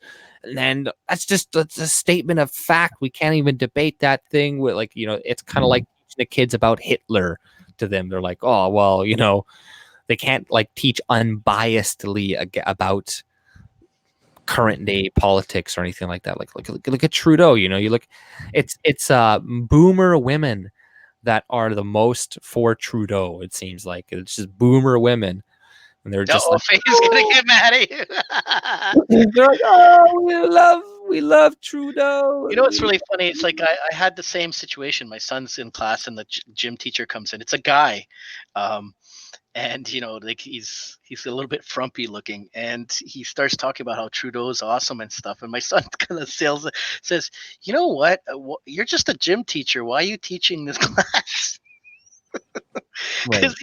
He says, I like Donald Trump, and there's a bunch of other kids in the class that like Donald Trump. So there's a lot of woke Chinese kids. So the Chinese communities here are very woke, and then you have Muslims who are very conservative.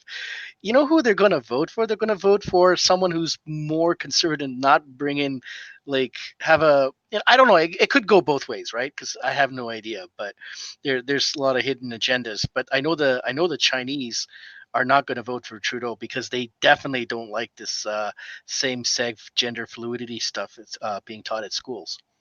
Right. I live in Markham, which is just northeast of Toronto, like right beside Toronto, northeast corner. There's a lot of Chinese people here. Yeah, I'm in Markham too. Who's in Markham? Me. I'm in Markham. Get out, really? Mm-hmm. Yeah, so I know what you're talking about. They're like blowing up buildings here and stuff like that. So, yeah, it's a completely Chinese community, and it keeps growing. Now we're starting to. I don't know if you've noticed. They're at Markham Mall, and they're getting a lot more Muslims there too. It's like they're a growing population. Well, I was going to make a point of I should grab some video. It's on my phone, though I can't share it with you. Last, I believe it was either end of July or beginning of August. Day before, I caught wind of a protest at Markham Town Council there at Warden and Highway 7. Oh, yeah. And there must have been 150 Chinese people there.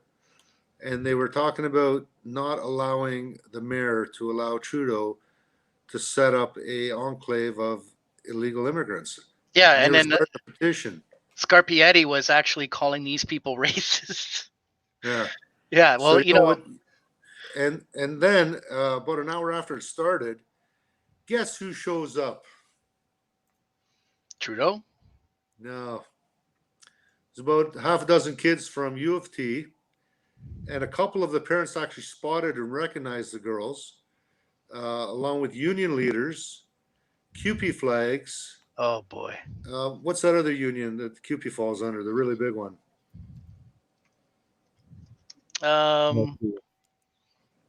Yeah, it's the auto workers one, right? AW something.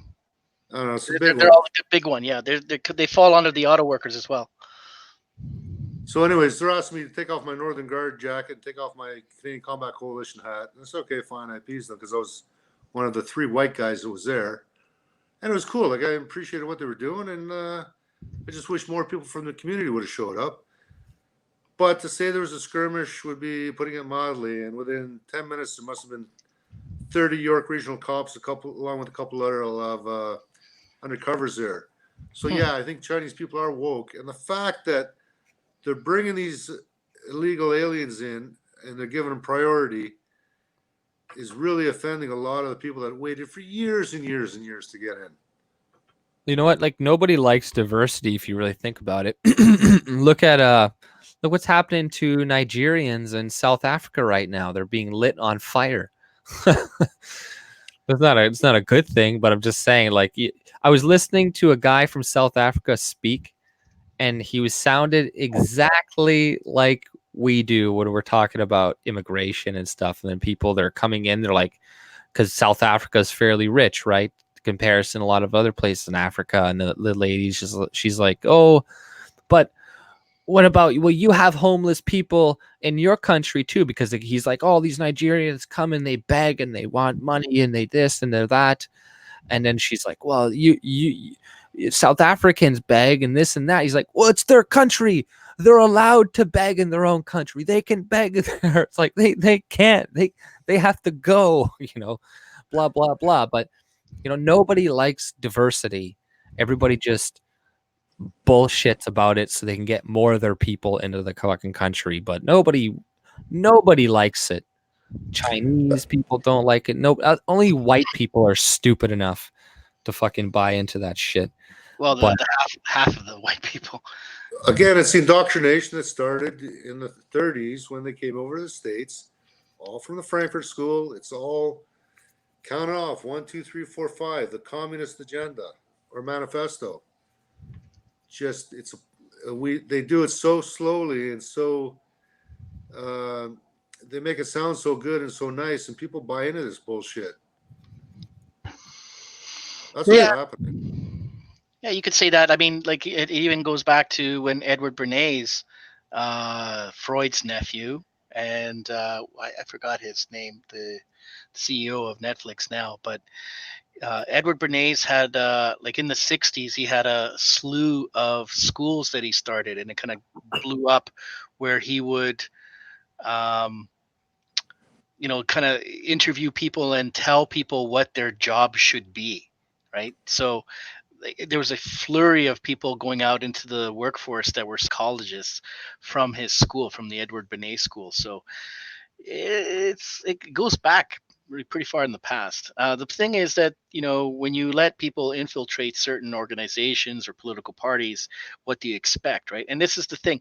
Like, the other day, I was a little bit, miffed with Joe because he was talking about Croatia, and even though I'm a first generation Canadian, like, my parents' heritage is in Croatia. I've been there. I've seen my grandparents. I was down there during the conflict, so there's still affiliations, and I always stay to that rule where if you're going to get into politics, you need to be, I could agree to at least a minimum of 3 generations, but I think 4 or 5 is the best, because you kind of filter out all of that, traditional and cultural baggage that a lot of people carry with them.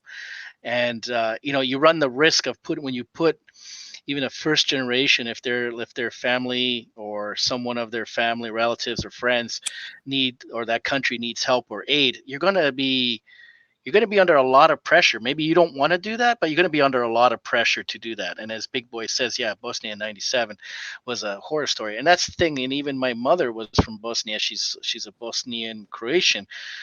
It was a shit show because there was, like, family that were Muslim.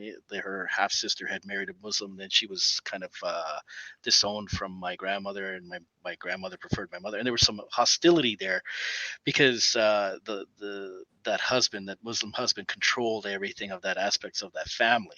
So even there's like splinters when they intermarry. It just doesn't work. Like, it doesn't work really well. People don't want to admit that. They have these little lofty ideas, and I think Muhammad Ali once said, or Cassius Clay, bluebirds with the bluebirds and redbirds with the redbirds, right? Exactly, right. Well, like, I'm all for mixing, to be honest. I don't care. Like, I don't care if people want to mix and shit, but I don't want to be completely replaced in my country, like, in a very short amount of time.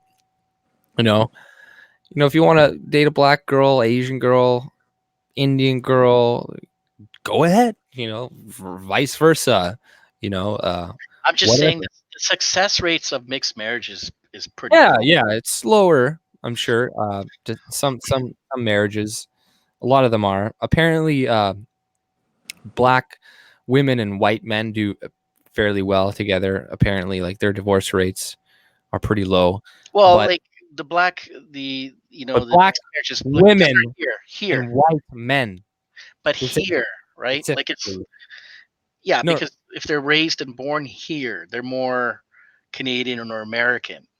I'm not talking. yeah. Yeah.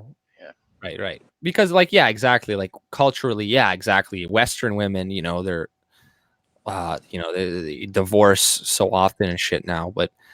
But yeah, like, it can work sometimes, but yeah, it's obviously less likely and stuff. And you want to let people know what they're getting into before, getting into a relationship with somebody whose maybe culture is completely different than yours. If it's if it's not so different, there can be some, you can still kind of get along to some extent. But if it's like, maybe, I don't know, maybe like your family, they're Chinese and they're like, what are you even saying? Like, I don't even know what you're like. You're speak English, man. Yeah. But if you're like, I don't know, Caribbean or something, maybe, or a little bit more culturally similar in some ways, but because just at least speak the language at the very fucking least. But we'll finish up some of the stories. I don't want this to go on too late, because also just for the viewers who come on later, I don't want them to have to like sit through a 3-hour discussion or anything like that. But we'll just read a little bit more of this story, and then I guess we'll finish off with maybe the missing and murder Aboriginal thing, because I think that's kind of like a big story as well. And there's also an alleged ISIS supporter that was to be released after federal court rejects appeal. So, the federal court in Canada, the government, well, the border police or of Canada or something like that, they were trying to make sure to keep this guy in prison who was a terrorist, but I guess the court system of Quebec or whatever decided to let him out. So now he's going to be freed. This guy who's still going to be a threat to the population, but essentially, what are they going to do? They're just going to let him out in the public. And this is one of the problems with a lot of the prosecutions that are going to happen with a lot of these ISIS fighters too, right? They're not going to have too much that they're going to be able to charge them with, and they're just going to be set free soon afterwards. And this guy, he was talking about blowing up a dam not far from where he lives and where he's going to go live right now. And there's just a lot of worries with the person, but I'm not really going to cover that story. It's just, I guess, something we can you can look in the description below and check out that story later if you want. But this is a woman. I was worried about what he would think when he's older, but this is real life for us, and I don't want to sugarcoat it for the sake of some photos. She continued, being a mom of 3, Minuzo knows how important it is to raise her children with a strong sense of self. And part of that comes with letting her kids wear what they want. I'm raising him to be confident in himself and to know the only opinion that matters is his own, she said. I'm not adverse to him wearing what he wants. Like any toddler mom will tell you, pick your battles. it's like one photo in particular was really heartwarming. And this, the dad helped the little boy in a dress, and the mom's like, "Oh, I'm gonna cry. This is so heartwarming." Blah blah. And then she's like, "Unfortunately, not everyone took well to the photos." Minuzo said some had a lot to say about her parenting. With one, she said even saying it might make him gay. That's the worst somebody said to you.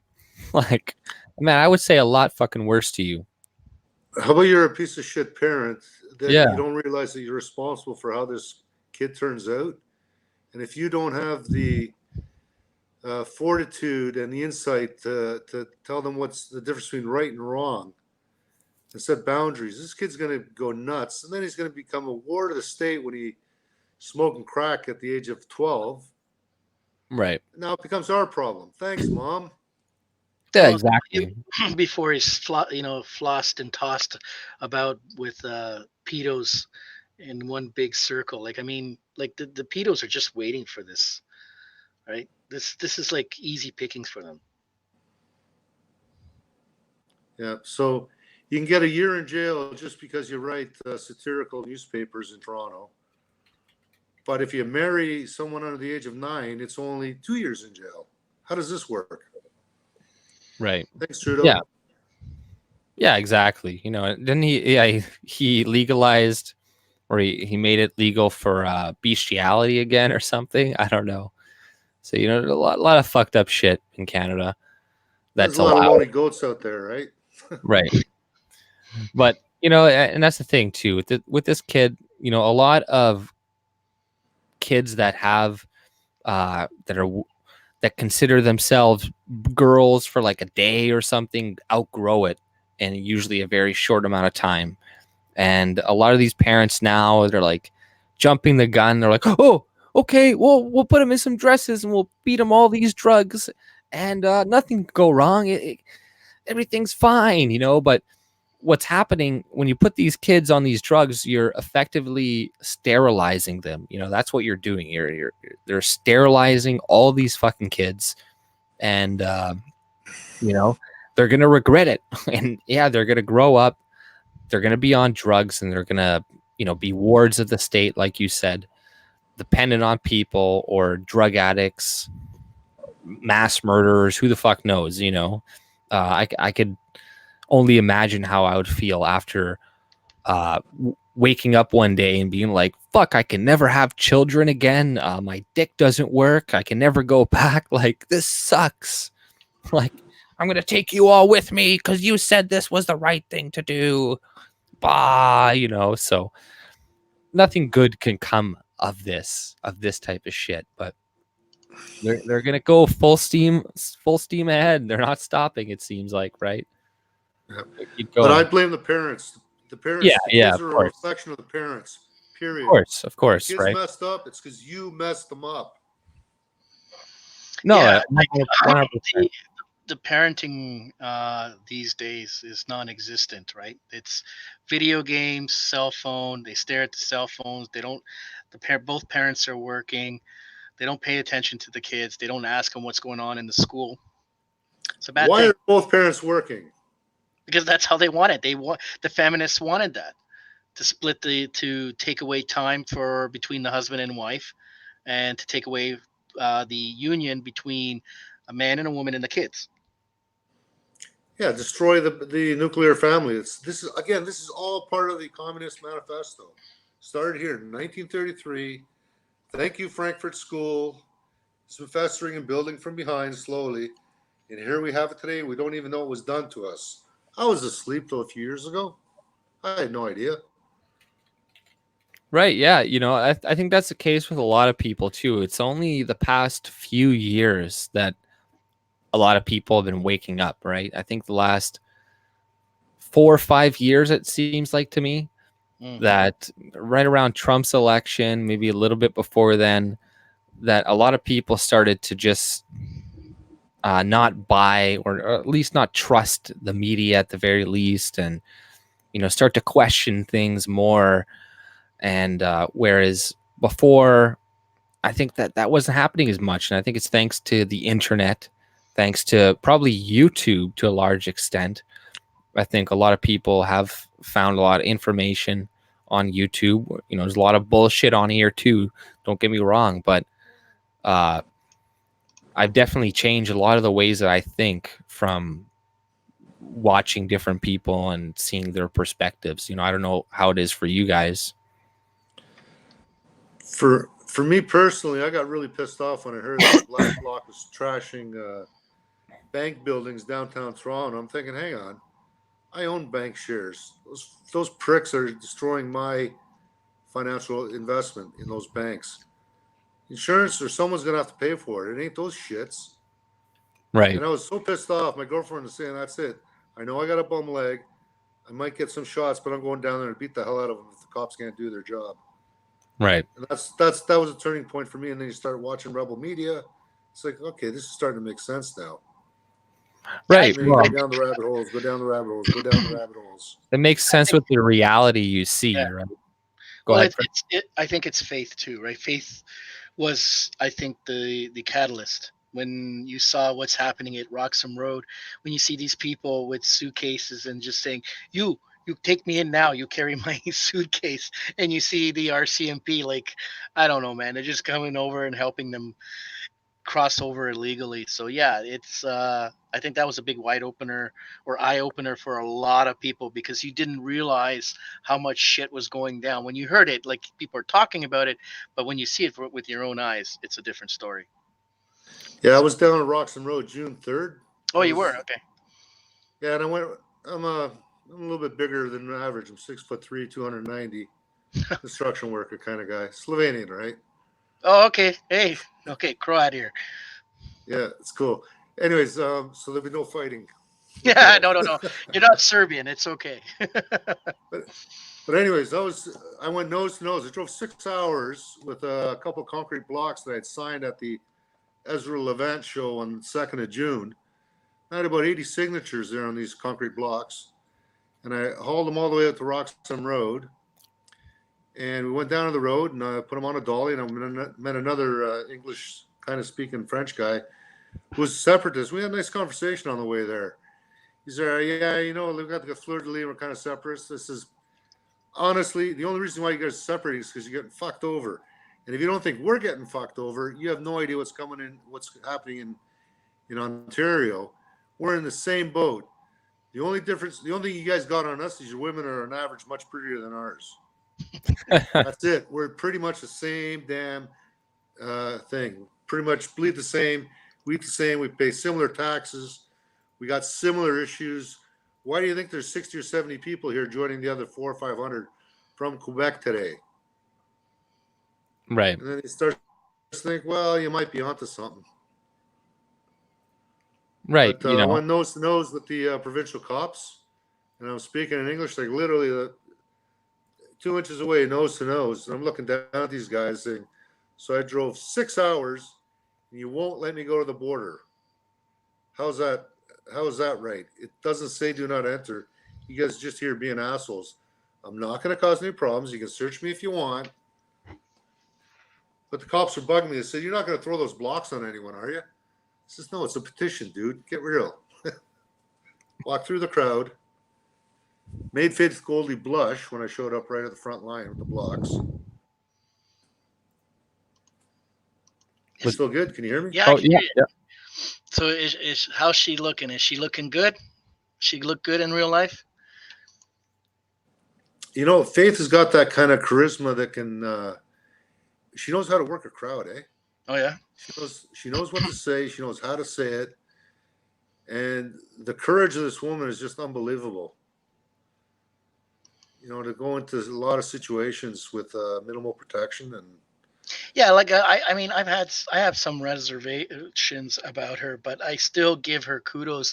I mean, a lot more courageous than a lot of guys that she goes into these situations, and you know, she's a very like thin girl, right? On camera, she's very thin, and the camera already adds a few pounds on you, and she must be a lot thinner in real life, and she goes into these situations like it's pretty impressive. well, she's tall, 6'1", 6'2", good looking girl. Raised well, hats off to her parents.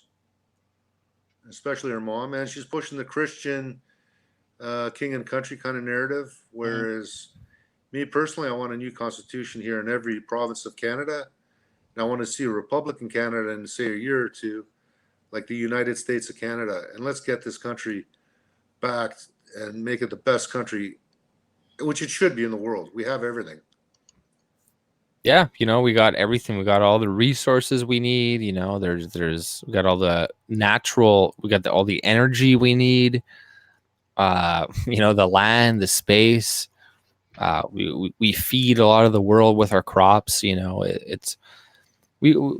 could be so much better off than we are right now. Or the people of Canada could be so much better off if the immigration policy wasn't for the benefit of corporations and liberals who want voters, right?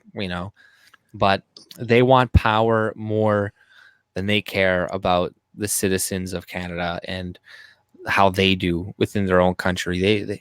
They want cheap labor more than they don't give two shits about us, right? So that's just the way politics is right now. But I agree with you. If we had some type of republic, like the way America type had, that would work much better. The way democracy works right now. It's mob rule democracy. Shit. It's Call exactly. it what you will. It's mob rule. It's mob rule. It's not good. Especially today with the amount people can be manipulated, or how just apathetic the majority of people are, how they don't participate. It's really easy for groups to take control of the political system and the money and the power and shit, right? So yeah, and I'm not for a mob rule, right? It doesn't work. A type of republic would be better, but even that, if we had a system where if you paid taxes and you paid into the system, then you can vote. Then that would be better. If you even if you reform this system somewhat, you made changes like that. You get rid of birth tourism. You like I said, you do a few things. It could be better here as well. But it's getting people also just, I think, informed about those ideas as well too. It's people are just so focused on what they think we have to do, or we have to do the same thing. We have to keep voting for these same parties, doing the same way, use the government to do everything, yada yada yada. But if we taught people, or at least if people understood that most things they could do by themselves, or they don't necessarily need the government to provide it for them, then they could start to rethink the way that government is created, is structured, right? Because it all comes down, I think, to a problem is voting in general, right? Like you said, it's mob rule. People shouldn't have the power necessarily to have so much power within the mob, to make all these huge decisions with all this resources, all this money. That's you're just asking for problems. You're asking for bad people to take control of it and waste it, or whatever. It's better that just me and you and can keep our money. Wouldn't that just be better if we can just keep more of our money? I think most people would like that. Quick question for the two of you. Tell me what your definition of conflict of interest is. I'll let H go first. Conflict of interest. What does that mean to you? Define it for me. I guess when somebody has a stake in something, that somebody has a stake in something that they are also having some control over, or something, right? Like they it's hard for me to explain off the top of my head, but what do you think it is, Frederick? I just Googled it. So, normally a conflict of interest is when two parties enter into some sort of agreement, trade, or deal, and they gain some benefit out of it. right? So, for example, if I'm working for a company and I start entering into a deal with someone, and I know that I have insider information that's going to make me money and the other person money, that's a conflict of interest because they stand to gain from the relationship with me. But on the Google definition, it's actually quite a little bit different. It's a situation in which the concerns or aims of two different parties are incompatible. It's like, what? What the hell? Yeah. It's like, if somebody is working for like a company in the government and they work for, I don't know, on the board of some oil company or something, and then they're tasked to, I don't know, divvy out money, and they give it to that company specifically, and they're gonna benefits from that specifically. So that seems like a conflict of interest, but go ahead. Okay, so when I was in student council at Centennial College, many years ago, early 80s, we would vote on stuff, and say I was voting for the robotics course to have robots walking down the hall.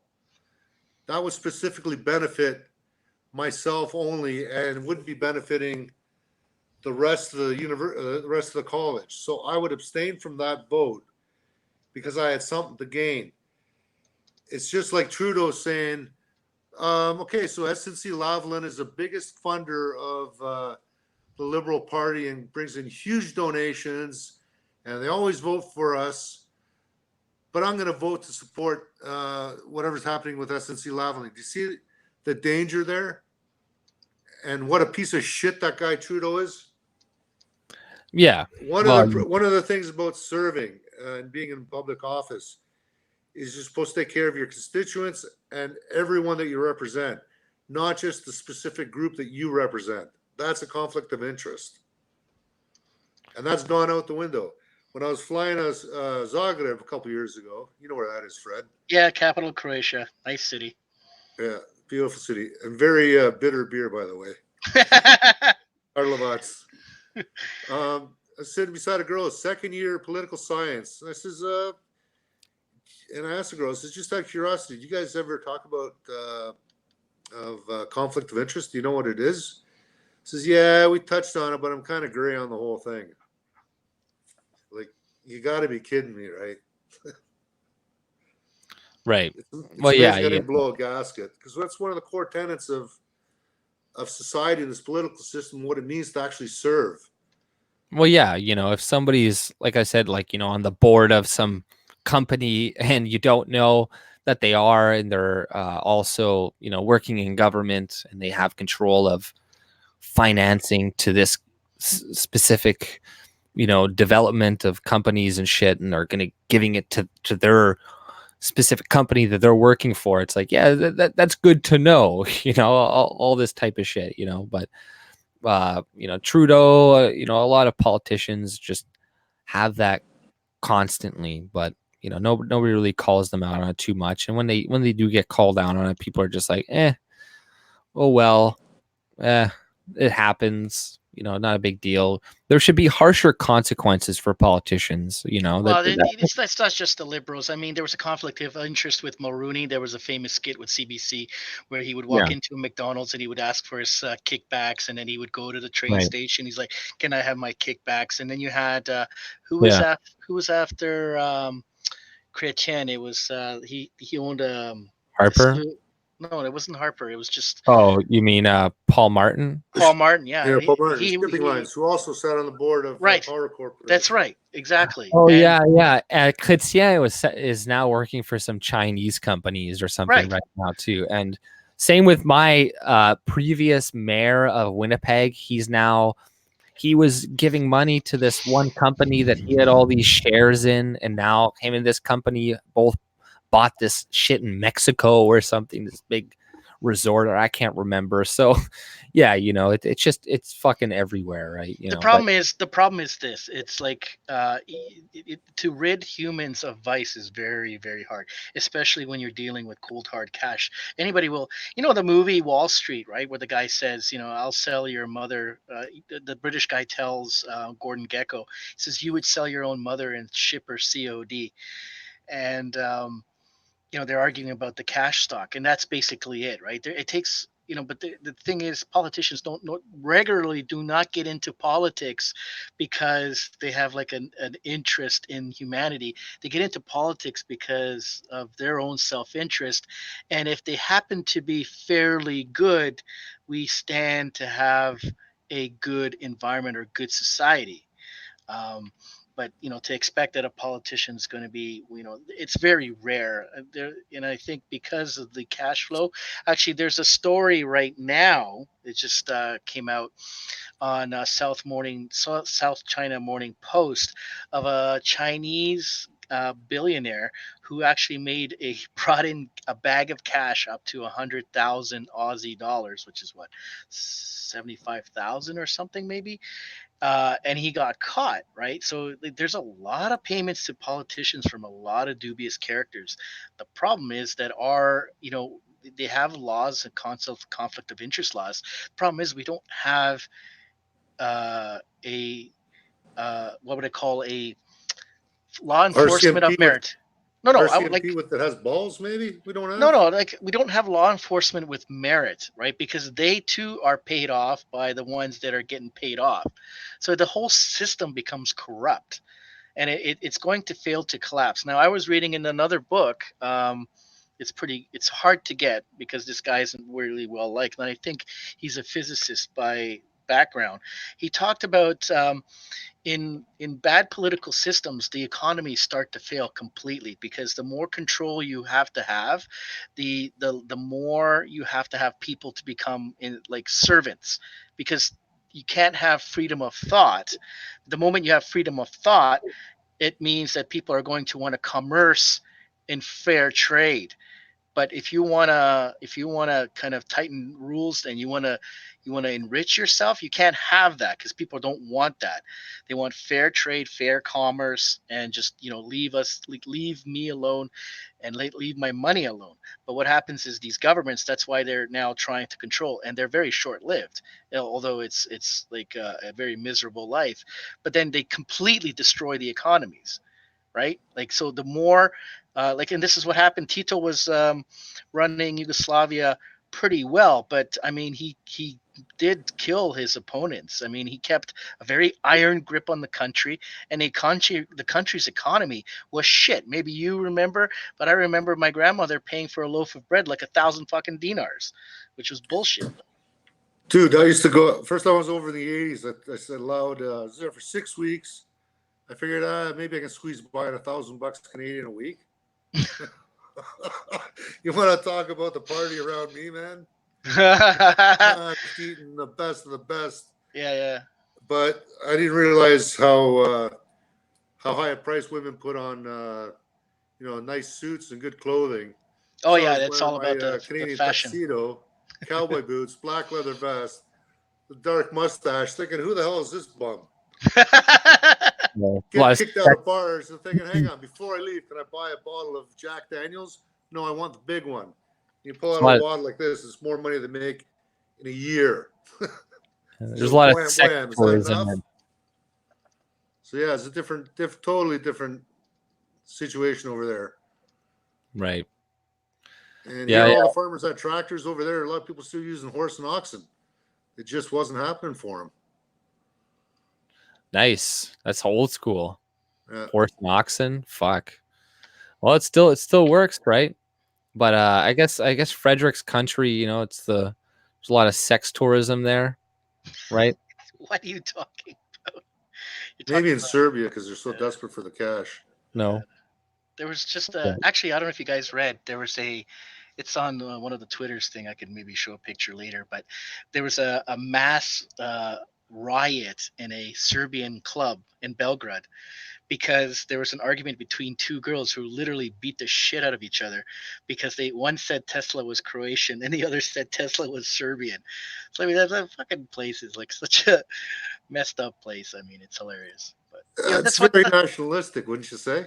Well, yeah, I mean that's what's going to happen here. Like, I mean, maybe not to that point, but I mean, I remember I was at the YMCA here, and there was like a Chinese. This guy was like so angry. He's a white guy. He was waiting for his spot to park, and it just patiently turns on the lights because that's what everybody does here, and then she just boom, parks her big Benz, and he just gets out of the car. He's so pissed, right? And she's like brushing him off, whatever. But yeah, it's gonna be like that here, right? Because as these groups grow, they're gonna feel more empowered. That's natural, right? They're gonna feel that, hey, I have a group of people that I can always count on.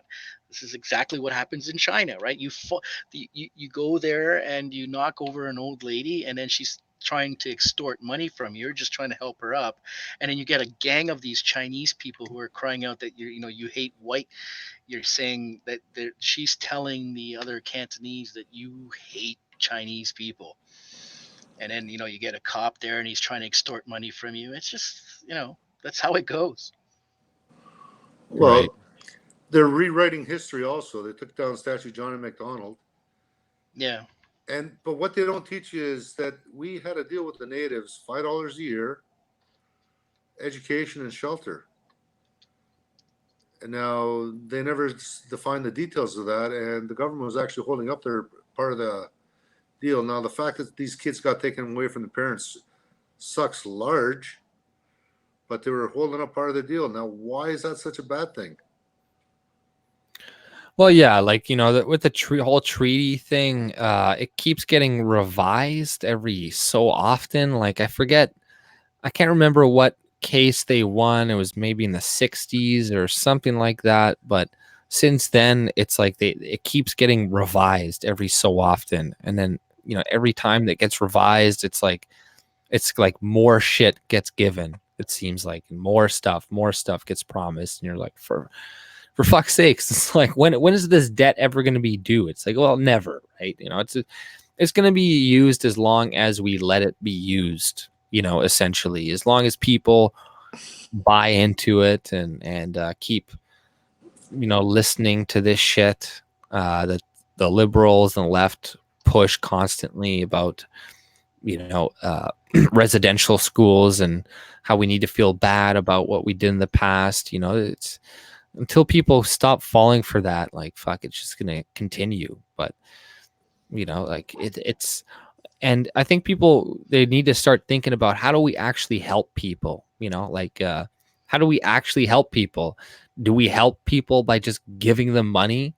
No. Like, can we think about your own life, and you have like a family member that's a drug addict, addicted to drugs and or alcohol.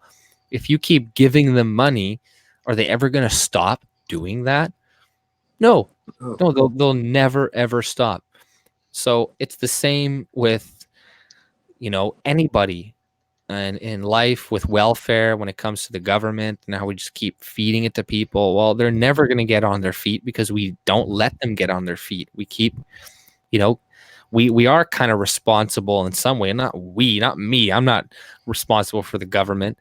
But the government is responsible for the state of a lot of different communities, including the white community, and the high rates of single motherhood that's increasing in all groups, but especially in Aboriginal and stuff too, like. Well, yeah, single motherhood, I blame that on the feminist movement, okay? Yeah. Oh, definitely that. And indoctrinated into the women and yeah, what's wrong with what stage are we in now, right? Working his ass off, and the woman cooks the meals for the guy while he's working. Maybe he takes 2 jobs, and the kids are raised properly. This is the way I was raised. There's nothing wrong with it. Right. It turned out okay as far as you know, but Antifa, I'm sure, has a different opinion on that. Well, like I said, they broke into some place in Alberta and they smashed the rooster eggs because they're saying the roosters were raping the hens. And they were protesting. Well, this is a real story. It didn't happen. There's no way. This happened like this. No way. I was Come on, gonna. it can't be that stupid. I'm not joking, man. Roosters No, man, this is raped dumb. hens Alberta farm. I'm not even joking. There's even a guy on Twitter, like the guy from Alberta on Twitter, like the premier or the mayor. He's like, we need to leave these farmers in Alberta need to be left alone. Where the fuck is this? Vegans. Okay, well, maybe that's why Antifa goes easy on me, because Alberta farm. I usually post pictures of bull moose. I better not post any pictures of cow mooses that I shoot. Chickens eat sushi. Okay, I gotta find this. Maybe the bull mooses are raping the cow mooses. Maybe that's.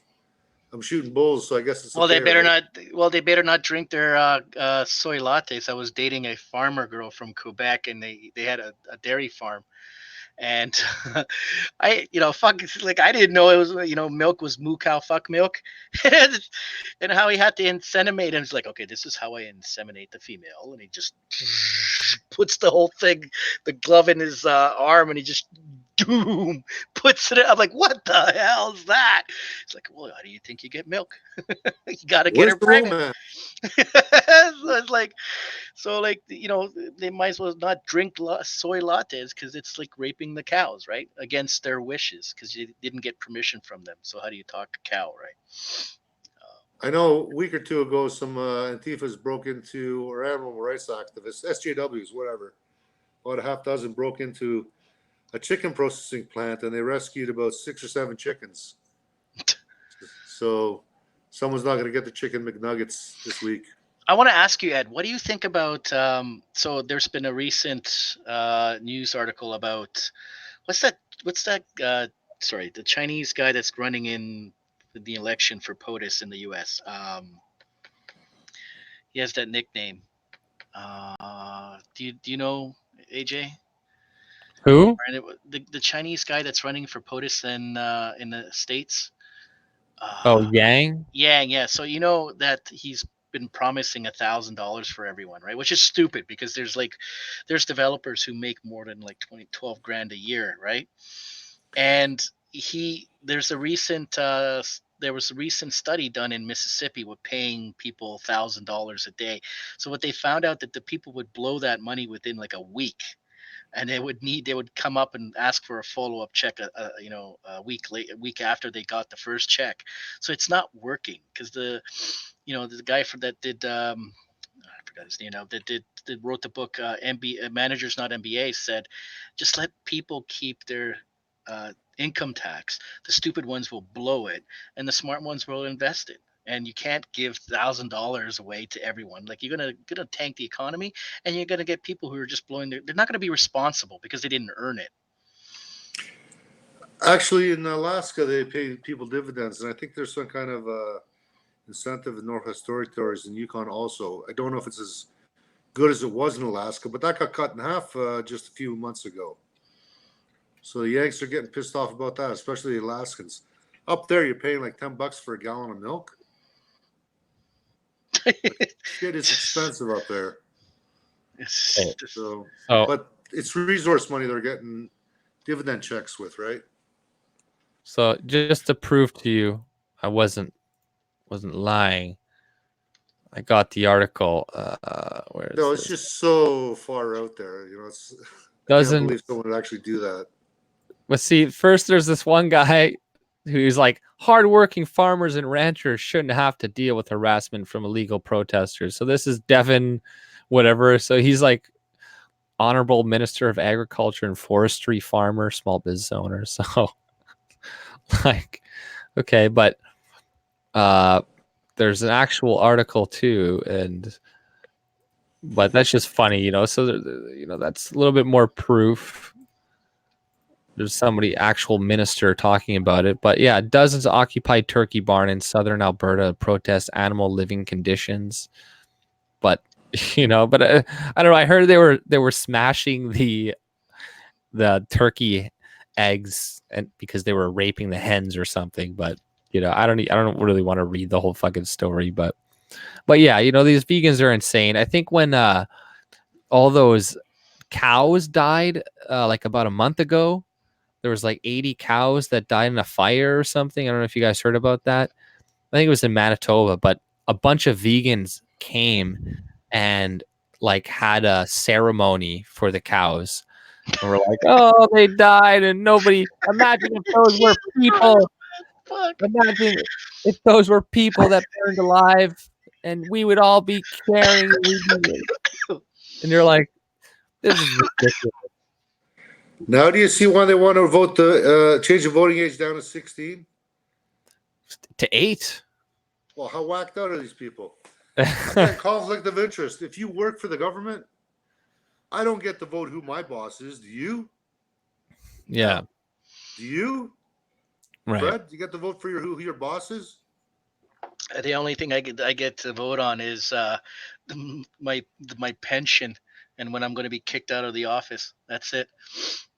You know, and if you really want to follow conflict of interest rules like they were doing in Minnesota, that wrestler guy said, if you work for the government, you should not have a say in who negotiates your contract.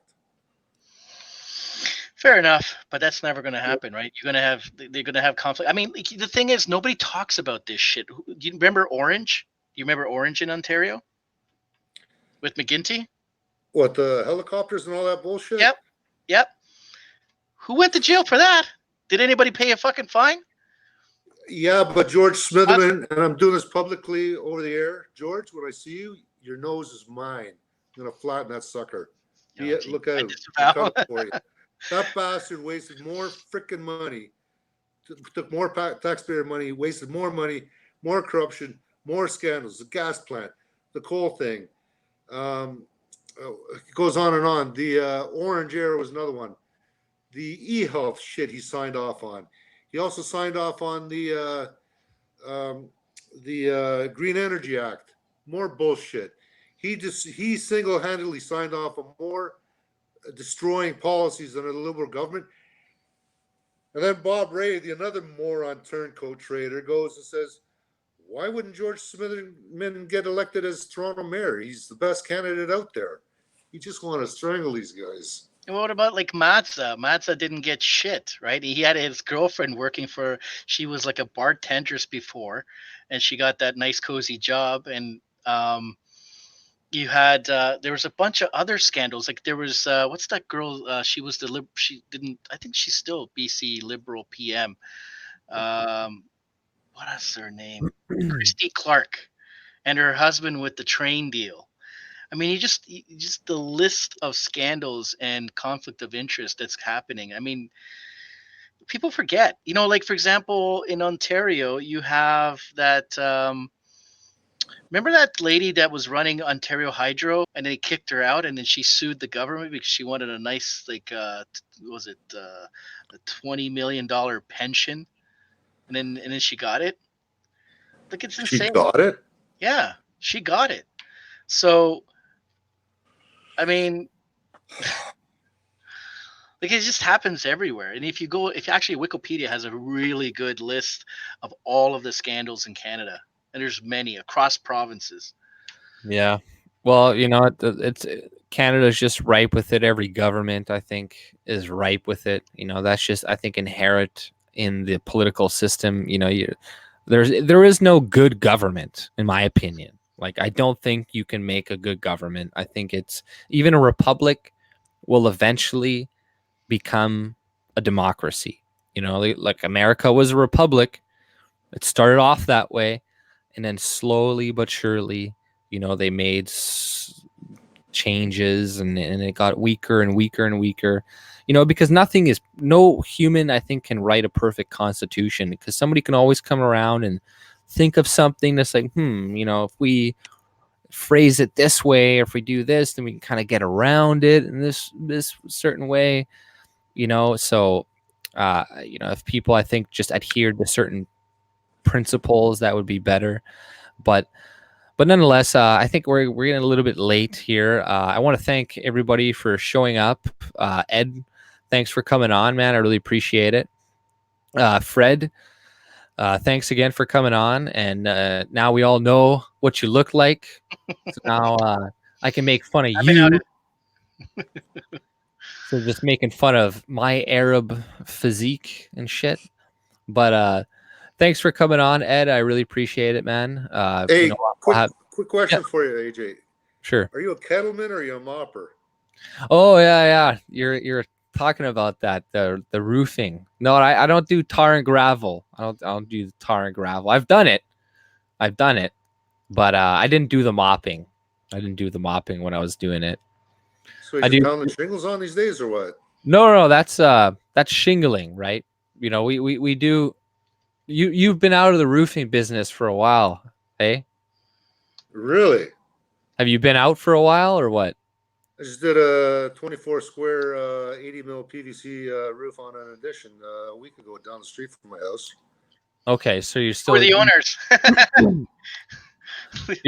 You're using tar and gravel still? Like we still no PVC. Okay. I thought you were saying tar and gravel. I was like, you know, we still do some tar and gravel, but you know, we obviously do TPO rubber, which I don't really like to do, but we do, you know, the membrane, right? You know, like torch-on.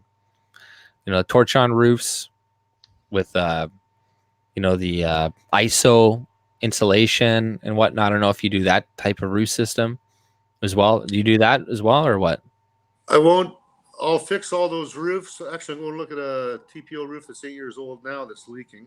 Those are the fucking worst, man, to try to fix a leak on a TPO roof.